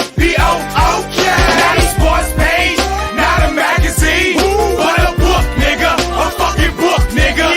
Not a sports page, not a magazine, but a book, nigga. A fucking book, nigga. Not a sports page, not a magazine, but a book, nigga. A fucking book, nigga. Not a sports page, not a magazine, but a book, nigga. A fucking book, nigga. Read a book, read a book, read a motherfucking book. Read a book, read a book, read a motherfucking book. Read a book, read a book, read a motherfucking book. Read a book, read a book, read a motherfucking book. R-E-A-D-A-B-O-O-K. R-E-A-D-A-B-O-O-K. R-E-A-D-A-B-O-O-K. R-E-A. All right, man. Listen, I saw a question I'm going to answer. I'm not going to do a whole Q&A session. If y'all want to do that, we can do it at another date. Somebody named Meshi Khan. Meshi Khan says, may I ask you, so you no longer teach that Mexicans are Israelites and that the lost tribes are not to be found in America? I do not teach that anymore. I left for organization and I left with that ideology. But as I began to grow, as I began to research and learn more about DNA and DNA transmission, I dropped that altogether. Now, does that mean everybody in Mexico is the same? No. But there is a large European component, which we read today, I think 48%. But you do have a component, an African component. And that African component consists of E carriers. And according to our model, haplogroup DE would be Shem. So if you descend from DE, you would be a Shemite according to my research and my model. All right. In fact, my name's Yashub Issachar because I descend from a Mexican. And when I initially became an Israelite, I came to the knowledge and understanding. I always was an Israelite, but I came to the knowledge and understanding of it. I was taught that Mexicans were Israelite, well, it was Issachar. So that's why I took that moniker as my name. But I took my DNA test, came back EU 290. So all you got to do is stop being afraid. Go to 23andMe and take your DNA. Again, this is just to elucidate ancestry. This is not an attack on your religiosity. This is not an attack on your belief system. Continue to follow Judaic practices and keep the commandments. But we're just going to bring out truth here, man. That's what we're here to do. We the source. And if we the source, we got to live up to that name. All right? I'm going to bid you guys farewell. Shalom.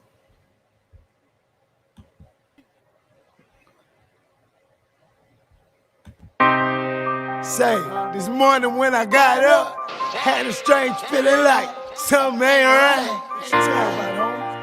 Don't know what it means. Shit, I hope it was a dream because tonight's a big night. Right. And even though I'm feeling funny, it ain't gonna stop nothing. Time to get to the money. Go get it, nigga. And the whole hood say they come. Straight up. Said the whole hood say they come. 9 long, everybody waiting to get in. That's when I pulled up, my trunk knocking, knock, knocking. 18, 9 long, everybody waiting to get in. That's when I pulled up, my trunk knocking, knock, knocking. 18, 9 long, everybody waiting to get in. That's when I pulled up, my trunk knocking, knock, knocking. 18, 9 long, everybody waiting to get in. That's when I pulled up, my trunk knocking. I'm fresh about the shower, fresh fit about the bag. I hate to brag, but it's a must. I pop tags like Soldier Boy. I turn my swag on, got my Louis rag on, matching shades, diamond stones, and I'm gone. They say that bitch packed, line way around the corner. Can't move in that hoe, club hotter than a sauna. I pulled up in the lot and got chills down my spine. I can't believe my eyes, man. This bitch is going down. They all came to see me. stand up and rock the mic. They feel my pain and can relate to what I write. Spotlight shining bright, I got all eyes on me. Ain't shit left to do but give them what they wanna see. Now watch me wreck this bitch and get the whole club hype. Front, back, left to right, it's gonna be jumping all night. I live for this shit, I get tired off the love. That's why until I die, they gon' be fucking with thugs. 9 long, everybody waiting to get in. That's when I pulled up, my trunk knocking. 18, 9 long, everybody waiting to get in. That's when I pulled up, my trunk knocking. 18, 9 long, everybody waiting to get in. That's when I pulled up, my trunk knocking. 18, 9 long, everybody waiting to get in. That's when I pulled up, my trunk knocking. The line around the corner, and we pulling up knocking. Kush is the aroma, bunch of money in my pocket. Cup be super muddy, paint wetter than a faucet. I know you jackers watching, so I keep that rocket. The gangsters come to see us, the hood is at the venue. That liquor in my system, yeah, Patron is on the menu.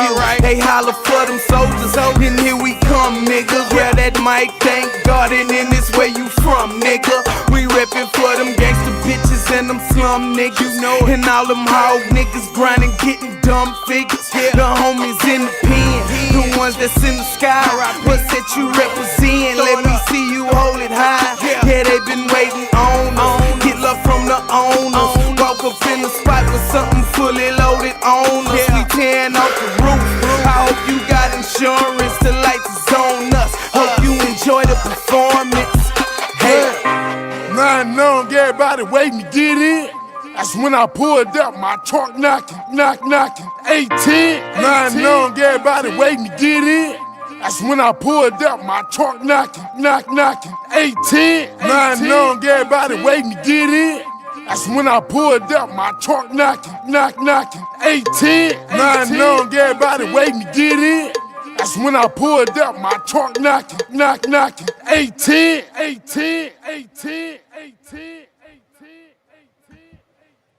Hey man, for everybody that's upset, you know what I'm saying? I had a few trolls in here earlier that was upset, man. Just a reminder for you brothers. This is you guys. This is y'all, man. I'm telling you, man. Y'all cry me a damn river. You looking at yourself cry in the mirror? That's you niggas, man. One more time before we get out of here, bro. This y'all get mad at information. You looking at yourself cry in the mirror?